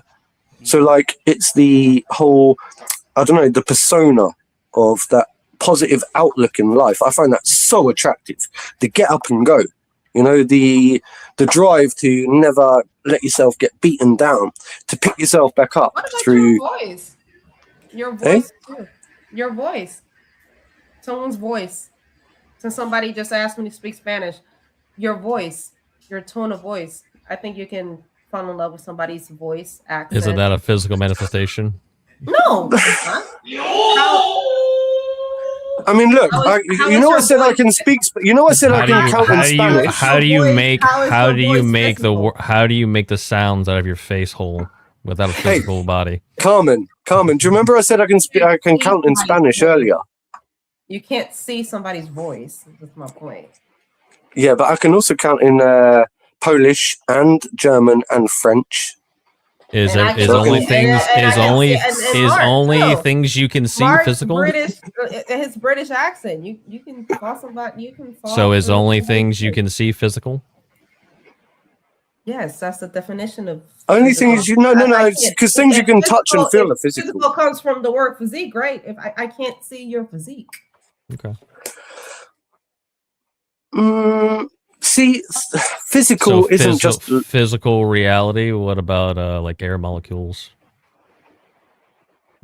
Are we talking about air molecules? Well, no, I'm just asking, you know, based on your definition, what physical is. That's all I'm asking. If I can see it, he's doing a me on you, Carmen. He's doing a me on you.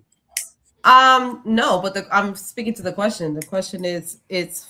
Yeah, I was testing logic here. That's physical. All. I'm not logical. I mean, I can't. I know you're a woman. I know you're not logical. I can't see sound waves, but I know they exist. Oh. So, do I find sound waves attractive? No, but I know they exist. You're like comparing two different things that I'm being asked. What are you talking about? Do you know what an internal critique is? Do I know what a what? Internal critique is? No, I don't. You don't? Me. No, I don't. It's where someone has a proposition, and so you adopt that proposition and ask questions within that proposition to test logic. But it's not within the proposition because the question is attractiveness as in male and well, your female. proposition that, you know, sound is not physical in nature. That was the proposition. My proposition is you can be attracted to somebody who has an accent or a. Yeah, no, I was just questioning if that is that not a physical manifestation. No, I think that might be that it might be physical. It might be physical, but also at the same time, it's emotional, isn't it? Because like the accent brings out emotions in people. Yeah, I can see that. The accent does bring it out, and I know this because accents bring emotions out in me. You know, it's not just the English that brings out the emotions in you. It works both ways. You know, Stop the cap. It works both ways. Stop the cap. All right. Well, what were you saying, Mo? Oh, that was I was just explaining what an internal critique was. That's all. Oh, okay. Yeah. So I'm struggling to see once again who is this panelist that's joined us again? We had Scott earlier, and who's this guy we got now? Mo Rebuttal. Mo Rebuttal. Mm-hmm. Yeah. Mo Rebuttal. Well, nice to meet you, Mo Rebuttal. Pleasure. Are you going to rebuke everything that we have to say? Only if I see, you know, reason to. That's why his name is Rebuttal, and that's why I'm here to rebuttal everything that you have to say. Yeah. Well, we want more. We want a lot more of this. Yeah, there we go.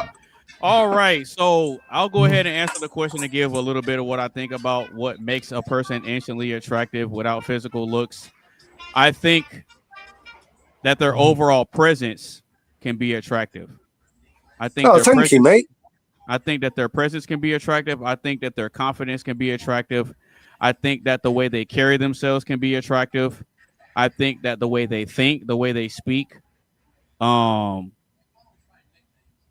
way they conduct themselves with other people. Like if a woman has a very soft and gentle nature, that's something that's not physical. That I think could make a person could make a woman attractive. Sorry. I think that those things are some things that could make a woman attractive. It's kind of hard to go too deep without the physical. Mm-hmm. I agree. If I may, I can add something else to it. Yeah, go ahead. I think that you know, I've been far removed from the dating field for a long time. But if I were in the dating field, one thing that would stick out is what is her relationship with her family, particularly her father. That would be a Yeah, really good. that too. Yeah, that too. That too. I mean, we talked about that earlier. We talked about that when I said that, not in a weird way, but I did say that women, particularly what drawn me to my husband, was the fact that he reminded me a lot of my father. Yeah. I think that positive male role models in the house are good for both boys and girls. For girls, if you are a man of character, you're basically setting the standard in which she will measure other men in the future. And if you're a poor standard, then she will have nothing to measure against. And that's exactly what Zinga said. Zinga said, I'm like, well, I married the complete opposite of my father. So I'm like, but he's still the father foundation. But all of that things that you can see, though, you can see that. Yeah, but if you think about that, that ties into the question before about do we choose our partners consciously or subconsciously? You're right. I said that we choose our partner subconsciously based on how we were raised. So yeah. So I mean, all those things kind of tie into it, in my opinion. I think it's also different for men and women, though. Yeah, it's 100% different. No, you're right. You're right. And that's what we see. This is the whole point. We were saying this earlier because it's very difficult to categorize things because I think there are so many different layers, and then we've got different generational differences, and we've got like gender differences, and we've got racial differences, and we've got like cultural differences, and so all of these things play a factor, and it becomes very difficult to then start lumping everybody into. So I can give you. I don't know. You tell me. You tell me. I don't think it is. I don't think it's so much as differently with men and women. I think no, it is, and I can give an example. Here we go. Okay. Here we go. Okay. If you're, go for it. Let's go. No, I want to hear what Carmen's pushback. I want to hear Carmen's pushback. Well, I haven't even given an argument for her to push back on yet. So. No. Go on then. No, you did. Well, actually, you didn't. Specifically, but so that is different. So example, if you're let's just take the nightclub scene for example, right? If a guy walks in and he has 5 girls with him, a girl in that nightclub is going to be much more inclined to talk to him, approach him, and maybe even that sort of things. He has a social credit hierarchy to There's say a social like, hierarchy. well, no, it's not necessarily a hierarchy. It's just social that proof. social proof. She knows that, okay, those girls are comfortable with him, so he's not a creep, right? Now let's look at that same scenario. Flip it. Guy walks into a club. Girl's by herself. He doesn't give a shit. Is she hot? Does he want to talk to her? He's just going to approach her. It's completely different. Guys don't put priority on high social credit because they don't really give a shit in the end. They care about what kind of like mate she's going to be. And if he's attracted to her. Right. Well, if you think about it, it actually lowers it if we go in there and we see one girl and she has 5 guys around her. Exactly. Yeah, that actually is the exact opposite. If you flip it the opposite way and we see that, we're not going to go over there. No. Or you can think of it as like he has 5 females in front of him. Why would I want to get in front of his face? You can say that, but that's not attractive. It's not the reality. And that's stop it. Stop the cap. No, that's not. So a guy by himself and staying in the corner, you think is more approachable than a guy who's in a group? Are you being serious? Well, actually, I think that I can go off. Right. Hang on. I believe that I can go into a venue as a group of people, yeah, and separate myself from the crew, right, and go off and do a solo mission, yeah. And I believe that I can, as an individual, stood in the corner, catch that woman's eye. Yeah, like we said earlier, you get that initial attraction and then you work your magic, right? So you don't need to rely on your bros around you to make you look good. I don't want the guy that has 10 females behind him. I don't. Actually, that makes Stop the cap. I know. Who the hell wants that? Stop the cap. Why? You know I want. You know who I want? I don't want the guy that came into the club with 10 females. No, I want the guy that's sitting in the corner looking at everybody and seeing what he wants, because that makes you mysterious. That makes correct me if I'm wrong, Bert. Weren't you the one earlier that was talking about the Chris Rock situation where women look at a situation differently than men? Like men see a guy with a good woman and says, "I need a woman like that." Women look at a girl with a good guy and say, "I want him." Yeah, that was me. Okay, Exactly. so it is. So Why that's P would and I that's want P and you? not P. That's P and not P. No, You're in a that's contradiction. not. I don't want you. And I don't want the guy that has 10 girls. It's you can say what you want, but it's a contradiction. No, it's not. Well, look, Carmen. I think you're gonna have to accept. Carmen. I think you're gonna have to accept. I don't want the man that 1,000 women has had. No, but this might be you for you in particular. You're being honest, right? But there are a lot of women out there, right, that instinctively are attracted to a man who knows how to pull another woman. Yeah.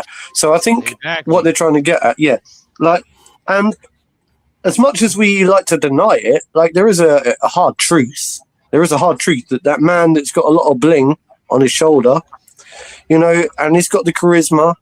He's got something. There's a lot of dickheads out there. Like, look at Andrew Tate, for example. Yeah, I mean, look, I think he's actually. Mark, you're listing red pilled data points right now. By the way. Okay, fair. That's great. Mark. Do you know what Flavor Flav is? Ain't nobody want Flavor Flav, okay? Nobody wants Flavor Flav. Even though he had. Wait a minute. Ain't nobody want Flavor Flav. All right. What are you talking about? Nobody wants Flavor Flav. They had a whole dating show around some people competing to date him. 2 seasons. No, it was 3. Three seasons. Nobody. That doesn't negate the fact that they had a bunch of women clawing after him. Exactly. Right. Man, it becomes so complex because, I think we can agree, right, that there is always going to be an inherent attraction to certain traits and qualities in both men and women, yeah? And yes, females will obviously be attracted to somebody who's got a high social status. And, the higher your social status, I know this for a fact. When I was a poor person, I struggled and I had to use my charisma and my charm a lot more. As I got older, I learned that actually, do you know what? I'm actually attracting more women in my direction just because, right? I hold myself in a different way. I just hold myself in a different way. And that might be, it's not got anything to do with the amount of women I've got behind me. It's got nothing to do with that, really. It's got to do with the confidence that I know that I can walk into a room, and if I really wanted to, I know I could go out in the pool. And that's what men need to have to be attractive, I think. You don't need to have confidence. That's different. It's equal to how many women that you have behind you. No. Well, I'm attracted because you're confident. You don't have to have 3, 4, 6, 8 different women behind you. Yeah, but Carmen, exactly. So I'm agreeing with you, Carmen. I'm agreeing with you. Exactly. Thank you. Thank you, Mark. But Carmen, I don't want that. But this is the thing, though. A byproduct of a man having confidence is that women are going to be there anyway. So I'm attracted to the walking STD that came into the club with 6 different women. No, well, that's what I see. Yeah, that's exactly what I see. Yeah, but you don't know that though. I live in Atlanta. That's exactly. As soon as I see a man with 2, 3, 6 different women, I was like, "Oh, so you're walking STD?" Yeah, but you don't know that though. Okay, well let's simplify it then. Let's say it's a mixed group. Let's say he has a few guy friends and a bunch of girls with him. Right now it's just a group. Same situation. He's not. You're not going to assume he's screwing everybody in the group, right? If he has social credit. Right. So, that makes a lot more sense, actually. That makes sense. What's the ratio to men and women? If I look at 2 women and there's 8 that makes sense. You tell me it's your stipulation on this. That's what I'm gonna do. All of y'all pass around. That's exactly. If I look at a club and so he's passing around the dudes too. If it's the opposite. No, you know what? If it's the opposite, if it's 2 girls and 5 dudes. Man, you guys. So you have a very specific number that makes it approachable. You have this down to such a science that you put this science into place. No, I gave you the example that is very common and has been proven time and time again. Example as to a man that walks in with multiple women, so I'm reversing it. A man that walks into with multiple women, I will assume that he's a walking STD. I just said that. then now you want to flip it, be like, well, it's a group. I'm like, okay, well, what's the group? The point is not even necessarily the group. It's the social credit that goes along with a guy being in the group. You get what I'm saying? So a guy just by himself, this is why guys, like, it's a common thing. Like when guys go out by themselves and they don't have anybody with them, they find it harder to approach a group of women. It's just a social credit score, if you want to call it that. It's a perception of what that means. Women are more willing to talk to a guy if he has people he's with, especially if it's girls, because they've already vouched the mere presence of those women hanging out with him means that he is not someone who's going to like take them home and strangle them, right? Like he's not a serial killer or something crazy. Like it's this comfort thing. Like, oh, okay, it's a social comfort thing. Right. There is a lot of credit in what you're saying. Yeah, a lot of credit in what you're saying, and that's called bro. That's called. No, there is credit. There's credit in what he's saying, Carmen. Please hear me out. Even in the animal kingdom, you don't see the lioness going after. No. Are we lying? Carmen, please hear me out. Hear me out. Right. So I think what he's trying to say is something like this. Yeah, within society. We've got like those hierarchies and stuff. Hold on, right? one mic. Women do not gravitate to men that have multiple women, even in the animal kingdom. No, they do. They don't gravitate to what? Yeah, they do. Which is Carmen, you got to hear me out. Okay. You have to, because I think there is credit in what he's saying. I think there's credit in what he's saying. I'm not disagreeing with you either, okay? I'm not taking sides, so don't think that way.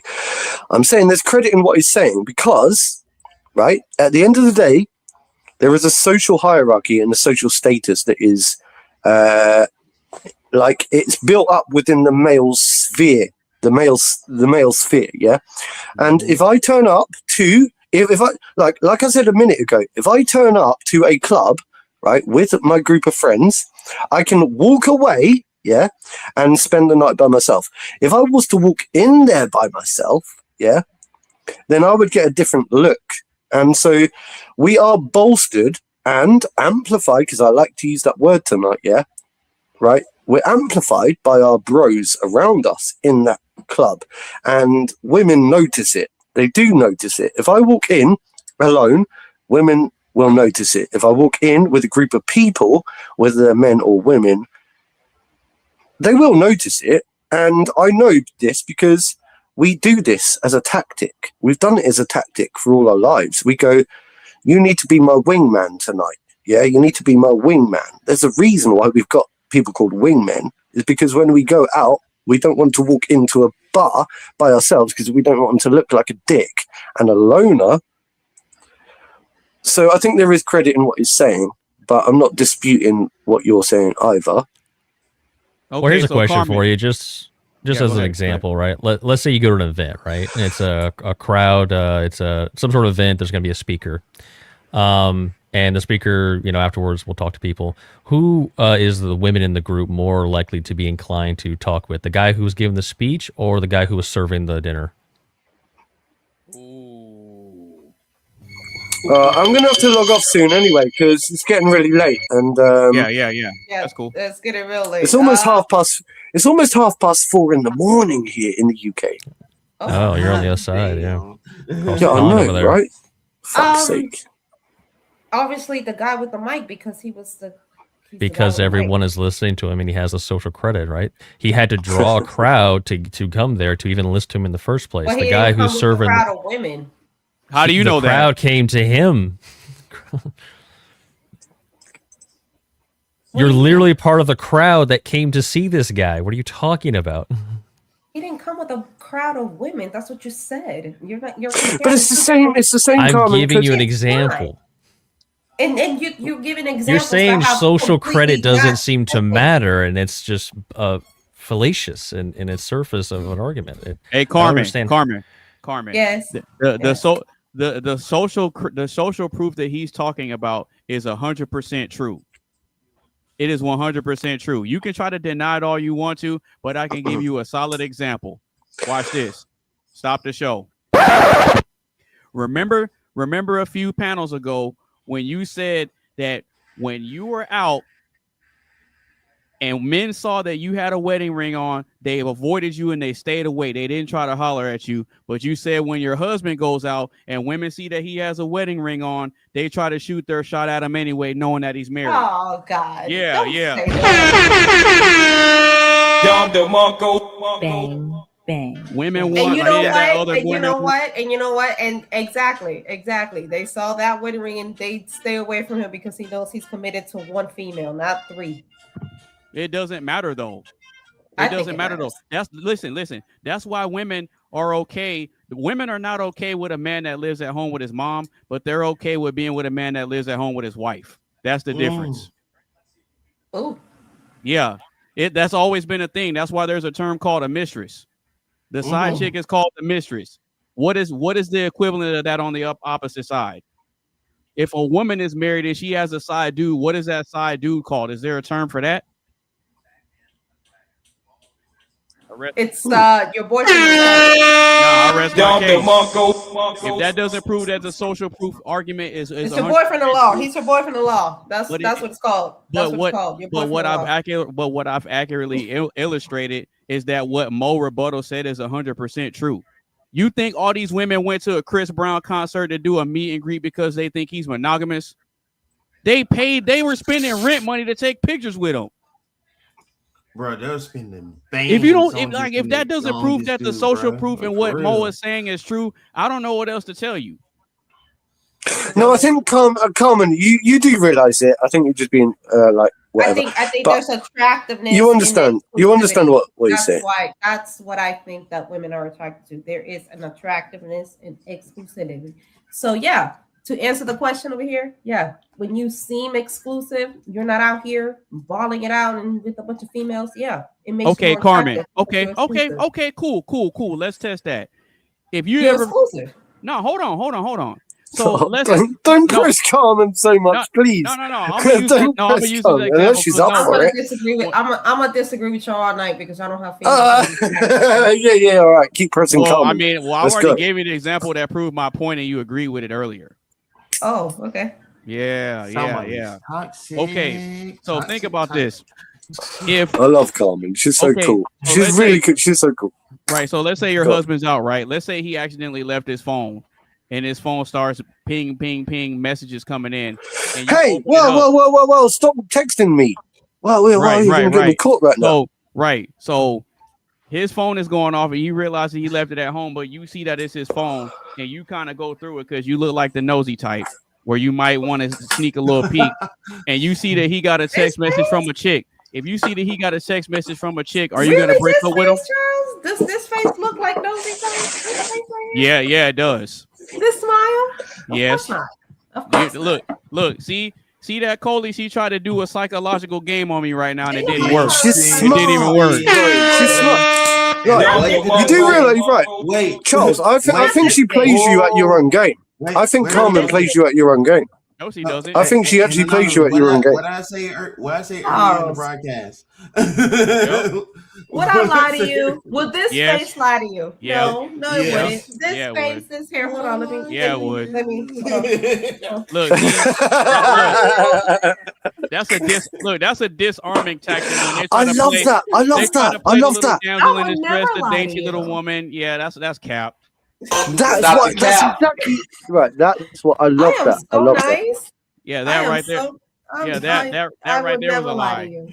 And the Mo, lie would I lie detector to test you? determined No, that was Mo a can't lie. even see your face. I can't even see Mo's face. Mo, would this face lie to you? Of course not. Of course not.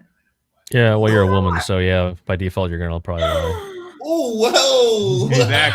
Exactly. Well, y'all got trust issues. Anyway, who hurt y'all? Look, see, That's yeah, what I look, would. Who hurt look, y'all? Who look, hurt see, y'all? Coley, there goes the gaslighting. There goes the I gaslighting. would never lie. Yeah, you lying right now. Stop the cap. Yeah, you lying right now.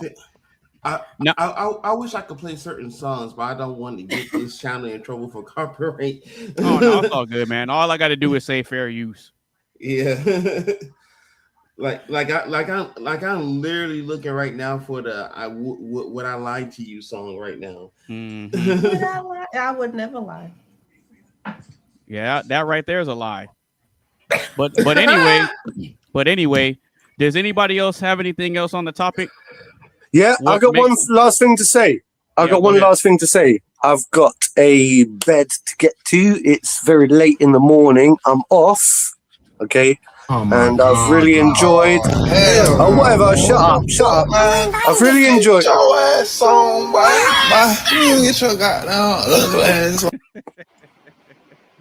No, I'm just messing with you, bro.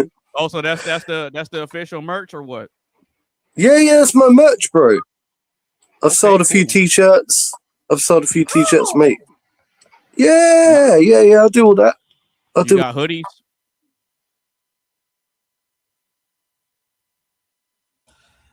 Mate, look, I've got caps. I've got like proper peak caps, like 40. Like we're talking, they're decent ones, yeah. Like proper embroidered. This is my t-shirt. Like as you can see, it's very well printed. Yeah. It's quality, bro. Quality, and I designed my logo myself. You know, I designed that myself. Yeah. And I'll tell you what, I've sold merchandise, and I've even sold a t-shirt to someone in America. So I've done it overseas. Oh, there you go. I'm just saying.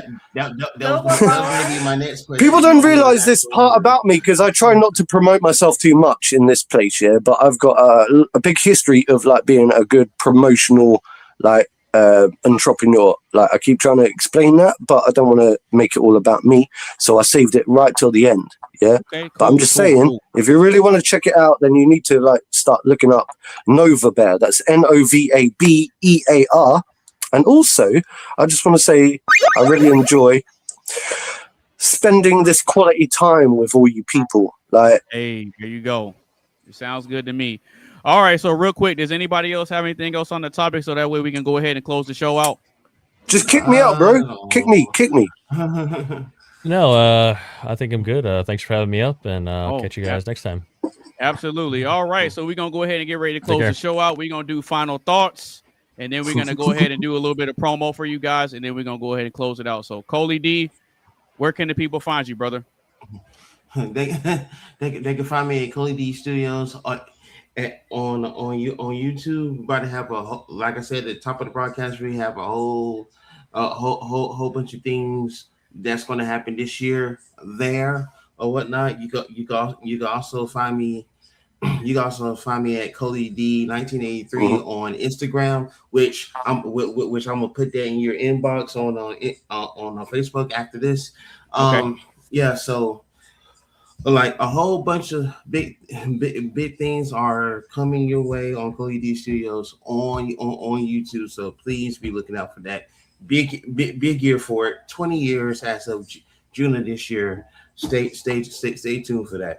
And before we kick it off to the next person, that's what's up, Bernard. Hey, appreciate you lasting this long throughout the broadcast. Bernard Ripple says, "I got a dip, y'all. Have a blessed one. Always love. Bye, Mrs. Diaz. Tell your husband no disrespect." Speaking of Carmen, I found something for you. Fair use. Would I lie to you? I would never lie to you. Would I lie to you, baby? Oh, all right. Would I lie to you, honey? You lie! Now what? No, this next part. When will the lies end? Now would I say something that wasn't true?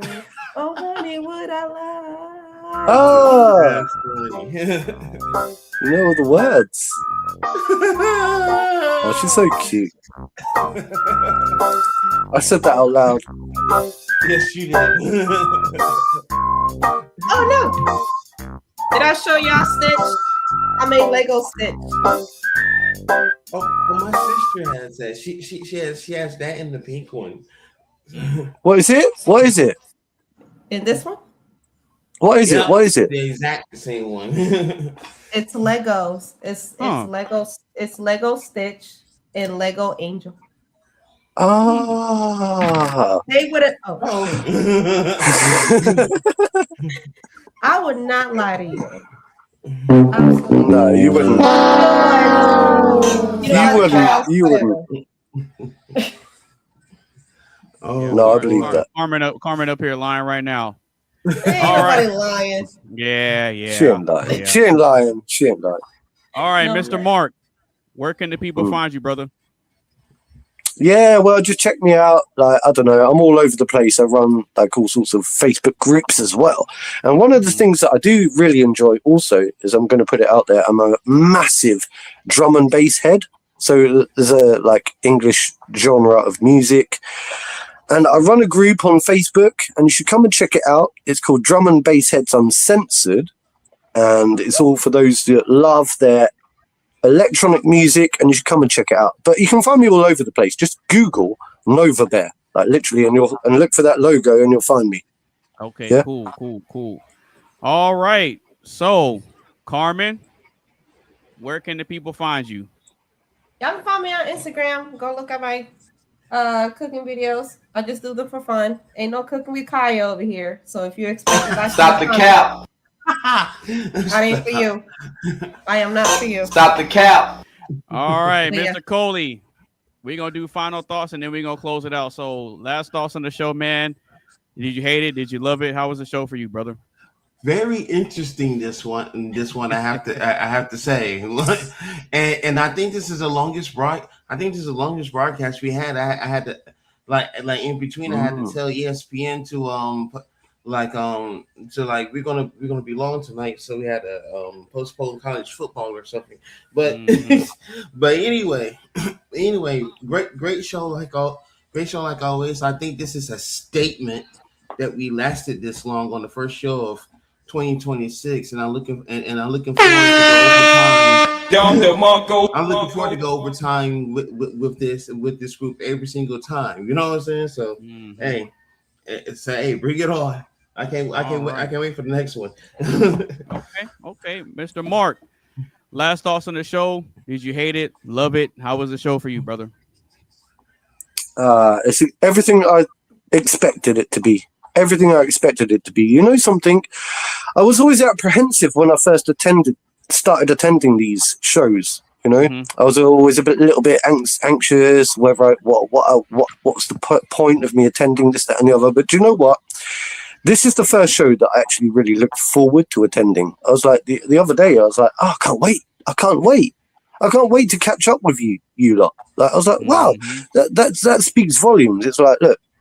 And I'm so glad that you're here, Coley's here, Carmen's here, and I just really enjoyed just spending quality time with you tonight. So as far as I'm concerned, like, it's perfect, absolutely perfect. Oh, there we go. I appreciate that, man. Big shout out to y'all. And Carmen, last thoughts on the show. Did you hate it? Did you love it? How was the show for you?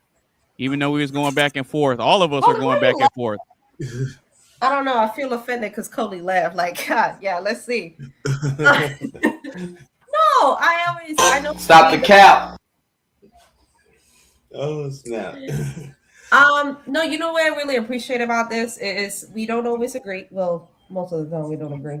But I think that's fun because at the end of the day, we walk away and you don't agree with me, I don't agree with you, but we are very respectful of one another. So I respect that. Even Mo, I know he had to leave, but even Mo, I'm like, okay, last time, this time, but we're very respectful and you learn. So we don't all have to agree. It wouldn't be much fun if we all agree.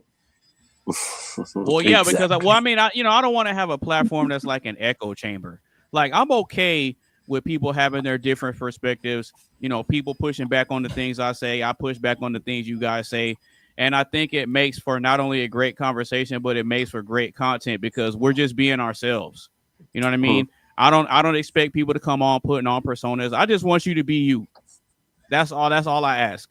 Is just be and you. I also appreciate the fact that when you do disagree, you back it up. I think everybody that we have different perspective, we weren't just saying it. I think we backed it up with So I appreciate that. Absolutely. I agree that heavy. Well, because what it highlights for the viewers is that it's not just a bunch of idiots with microphones in front of them. You see what I'm saying? And not only that, but see, I got to give a special shout out to us because I just realized that all of us on the panel are wearing glasses. Bang, bang. You know what? Damn. Yeah. And they're all Did black not frames too. realize that. All black They're all frames. black frame glasses, Oh, man. yeah. Is that saying Well- something or what? Is that saying something? Well, Where's the well, emoji? What's That's well, a black I don't know frame if you can see emoji. it. Somebody put the emoji up. I don't know if you see it. What? Mine's like a, Hang mine's on. like Yeah, a I'll do it. blue- I'll do it. Like a blue, like if you get really up close. or Oh, they're whatnot. blue. Yeah. Well, even still, man. Even still. I tried to do a little a hat tip Offsetting. a little bit to Sally Jesse Raphael because she wore red glasses. On Oh, I remember show. her. Yeah, I remember that. So I decided to get blue frames like close to like Thanksgiving time or whatnot. Okay. All right. Yeah. So did you have anything else you wanted to say, Carmen? Because I know I kind of cut in to talk about us all wearing glasses and all that. All right. Okay. Okay, so if nobody has anything else, I'm gonna go ahead and introduce next week's topic. And next week's show is gonna be the fate of society, the rise of independent women. That's gonna be next week's topic. Yep, the rise of independent women is gonna be next week's show. Ooh. Yeah, Interesting.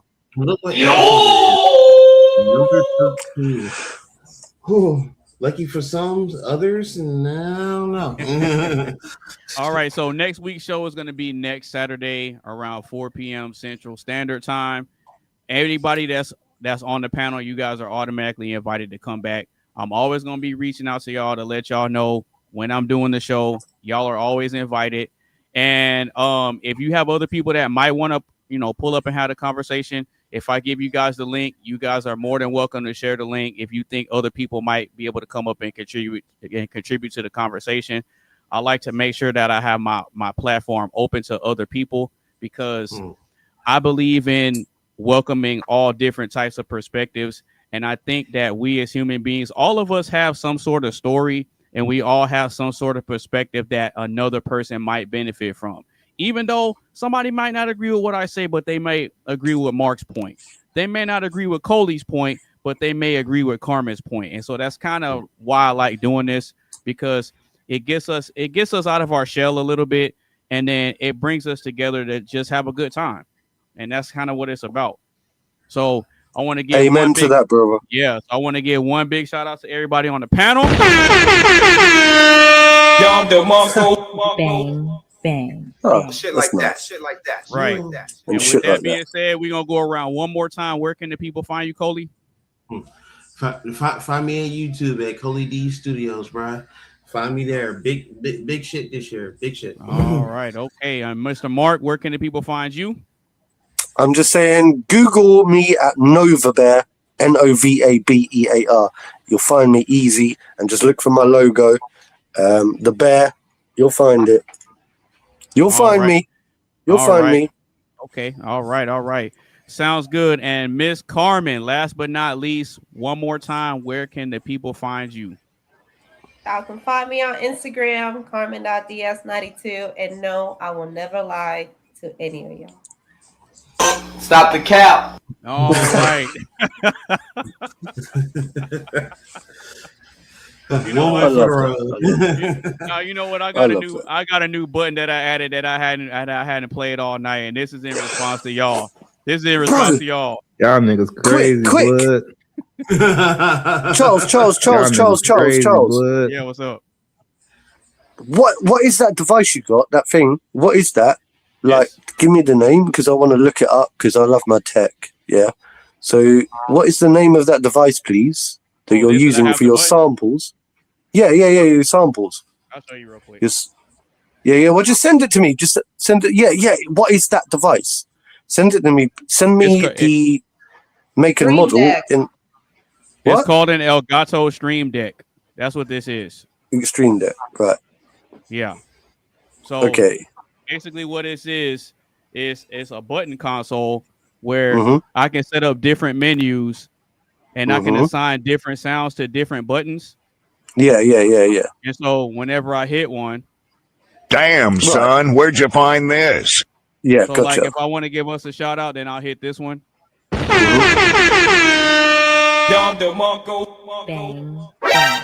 Shit like that. Shit like I'm gonna buy one, man. Send me the link. Just send me the link, please, because I can't remember the shit. Just send me the link, yeah. Yeah, I make or sure, like make and model or something, and I'll do my research. Okay, cool. Anyway, you gotta thank you very much. Well, make sure you set aside some money for it because I don't know what the prices of it would be over in the UK. Bro, I've got like lots of stuff like that. Yeah, that will be the least of my worries. Okay. Okay. All right. But yeah, it's called an Elgato Stream Deck, and I'll send you the link to it. That way you can kind of look it up and then see how you can get one. And I remember Coley said he wanted to try to get him one too. So I'll make sure I send y'all that information so that way y'all can set aside some resources and invest in y'all stuff. If you get yourself an affiliate link, then you can just send us the affiliate link, and then you can get a commission through it if I buy through your affiliate link. Well, I bought this at the store. Oh, yeah, I know. But you can still do an Amazon affiliate anyway, and just affiliate us and just say, look, I affiliate. I don't know if you've done any of that stuff before, but you affiliate and then you get a discount and rah, and so on and so forth, and it works out good for everyone. Oh, okay. Well, that's something I'll have to look into. But with that being said, y'all make sure y'all tune into next week's show. Once again, it's called The Rise of Independent Women, and we will be going live around 4 p.m. Central Standard Time on next Saturday. So with that being said, I got to hit y'all with this one more time. Y'all niggas crazy, blood. And that's including you. Yeah, me too. I'm crazy too. But with that being said, we're going to go ahead and close out the show. You guys take it easy and make sure y'all tune in next week. All right. Peace.